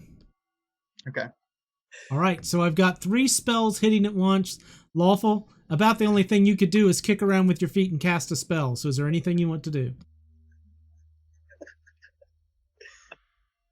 At the moment, not. All right, I just didn't want you getting bored over there. Charlie, you're flying back with the finger. And as you approach, you see 3 things happen at once. First of all, you see some of those damn berries appear at the feet of the butcher. The next thing you see is as the armor on this butcher molds and grows and mends into his body, and his head turns into the head of a crocodile. His entire body is armored, and his large, massive arms possess a giant cleaver. You now have a more hideous beast than you started with, as the plant grows and encompasses the butcher, and he is inside of the hateberry bush. Nope, that was a bad trip. Come on, somebody's got to go get the eyes. He is presently immobilized, but as he swings his arm with the cleaver, it won't be very long till he's able to fight his way out of the hateberry bush. Well, I guess I've done this before. So I could just walk you guys through it if you want to go ahead and get in there. I mean, I'm at his feet. I might as well go for an eye, because I'm already at his feet. Do the scoop. It's all about the scoop. I want to use my spell to confuse his dangerous stuck situation with a "I'm safe here, I should stay here" situation in the mind of this incredibly beautiful. You're going to take a danger for that, of course. Leopold and Dawn, you're going to have to do a fierce check. But because of Lawful's magic, your target to collect the eyes from this docile but hideous creature is going to be a 7. A fierce check, please. I was kind of gonna let everybody else go ahead and do it, but yeah, let's. I take it back. Dawn, I get a 2, I get both of them, which is under my danger level again. Dawn leaps forward. Foxy Loxy leaps forward, jumps up, and measures perfectly on the cleaver. And now you have 2 halves of a hare and 2 halves of a fox lying on the ground. Leopold, you, however, have an eye. It's all about that scoop, man. I'm telling you. Do I see Foxy in the bush? There's just no good way to answer that. Yes. I will use my magic on Foxy All right. to put the two halves together. I'm And going to be become even one. more hideous. This works wonderfully. You have Foxy now assembled. The sad part is Foxy is inside the bush with the butcher. Yep. Charlie, is there anything you'd like to do?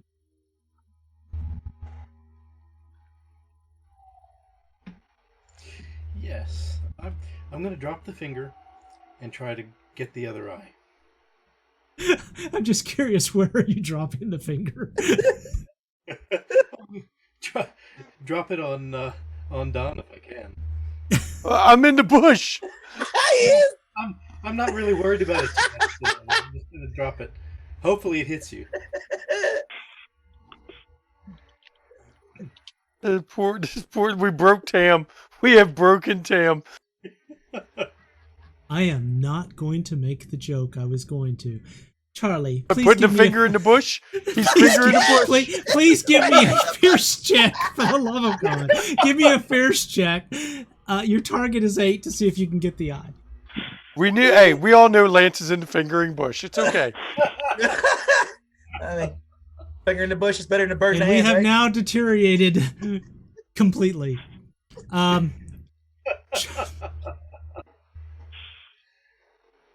didn't go so well. Charlie dives in, going for the eye. Your danger just went up by 1, by the way. And I know that's below your previous danger, so this is catastrophic. Yeah. As you come charging into the bush, and unfortunately, well, you do get an eye. But it's not the butcher's.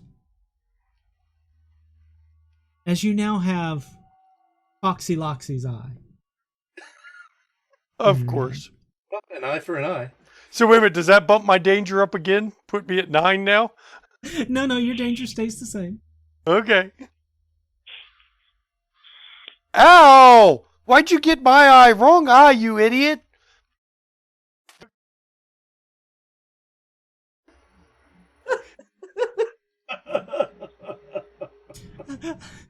I'm just not even sure where to go next. So many people are out of the fight. Oh, it's obvious. We need to let Leopold get the other eye and get the hell out of there, because Leopold is the only one able to do eye moves. Leopold, you are going to be an eye surgeon when you retire. I just know this. What would you like to do? Let's go for it. We're on a roll. I don't even want to roll. All right. Your target is going to be... And I have a 0 in fear, so I don't even. Can I slyly or quickly do it? I'm gonna. You know what? I'm gonna make your. I kind of like whistle and walk across the bridge of his nose, like, "Oh, you see nothing," and then I grab it. He's docile. There's so much going on. You have confidence in yourself. Oh, Slyly remove his eye. Your target is a 6. Yes! We've done it! Right. You remove the eye so slyly he doesn't even realize it's gone. As he sits there, comforted in knowing that he is safe inside the hateberry bush. Awesome. I pop both eyes into my mouth and telepathically, "All right, guys, I'll see you back at the shack." And I'm just heading back.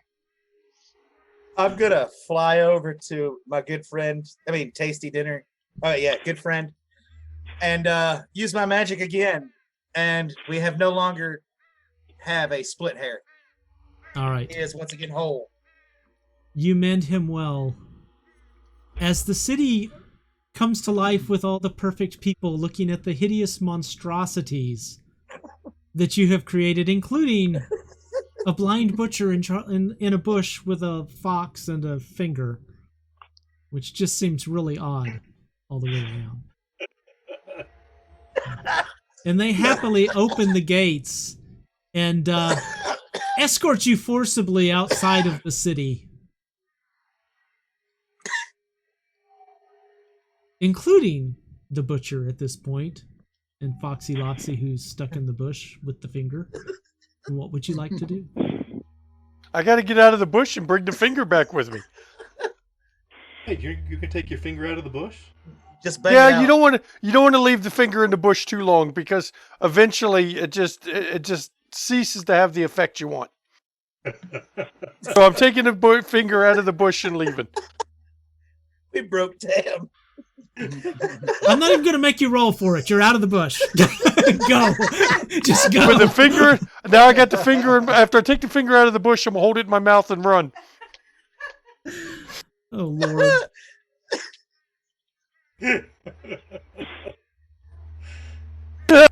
Yeah, drink the startled or the shardled stout. It's time to go back to the cabin. All right. You make it back to the cabin, to the body of your mistress, fingerless and eyeless.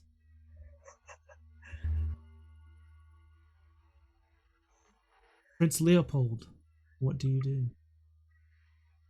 We didn't really get instructions on what to do here. I guess we'll just try to pop him in here. Oh, that's backwards. Hang on. All right, there we go. All right, wake up, mistress. Time to turn me into a prince.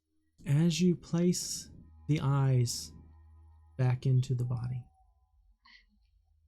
it goes silent for a moment. And then you hear that still warm voice in your head. Yeah, for a half-assed job. You did all right. Wake up. And the mistress stirs. And she reaches up to rub her eyes with her fingerless hand. I got one right here for her. I can always try to make you whole again, my lady. As she looks around at the menagerie, she's not quite sure where the fox came from. She's not quite sure it's actually a fox. The rabbit's fine, except that when the two halves were mended together, they were offset a little bit. So he kind of stands a little bit sideways, and he's cleft in the nose, but that's okay. That's okay. I was worried he was put back together on opposite their sides. So that it's like the... That would have been funny too. Yeah. And she looks around at you and says, well, you know, I had a lot of choices when I picked my familiar. And I just have to say, thank God I drink.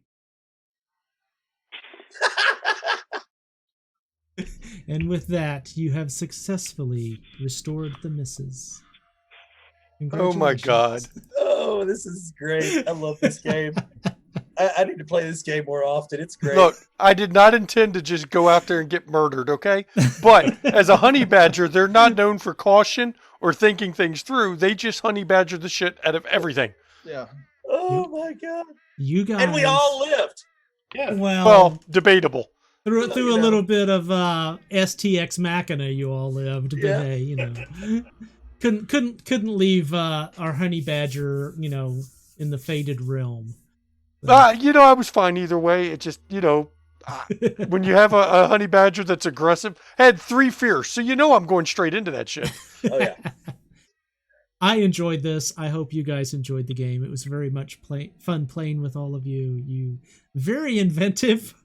I've never had a big fish cow before, or whatever you'd like to call it, and The crocagator. the crocagator. That was amazing. By the way, just so you know, in Acadia, in the bayous, they refer to their toddlers as tati, which literally translated is little monsters. I can, as a father of 5 children, I can agree with that statement. I love Tati.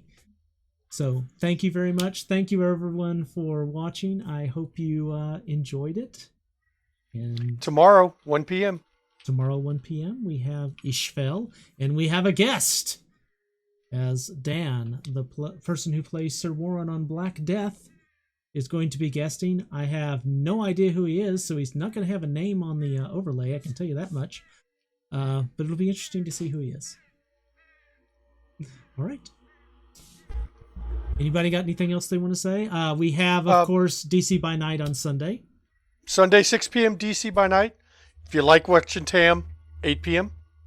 On if you Tuesdays. Don't like watching Tam, he's still on at 8 p.m. He's still on at 8. There's other people if you don't want to see him. Wednesday nights, 9 p.m. is our vignettes, of course. You know, the normal, you want to join the Discord, it's over there in the chat. Back episodes on YouTube in the chat. Other amazing streams. Let me put that in there. Oh, Berlin's getting it. Cool. There's other people that, you know, we like to support. Macabre Derek, RPG Table, which is Junie's new channel. Q Times, Vancouver by Night, Sanguine _Nights, Minta. Everyone likes Minta. Yep. Anime Panda, who plays in Black Death. Yep. You know, the silent one. Yeah, the silent one for now. If you want to subscribe to the channel, go ahead. Do you want to follow? Go ahead. I think that covers everything, so we're good to go. All right. Well, with that, thank you, everybody. Thank you. It's a lot of fun, Tam. It was. Thanks, Tam. Yes, it was.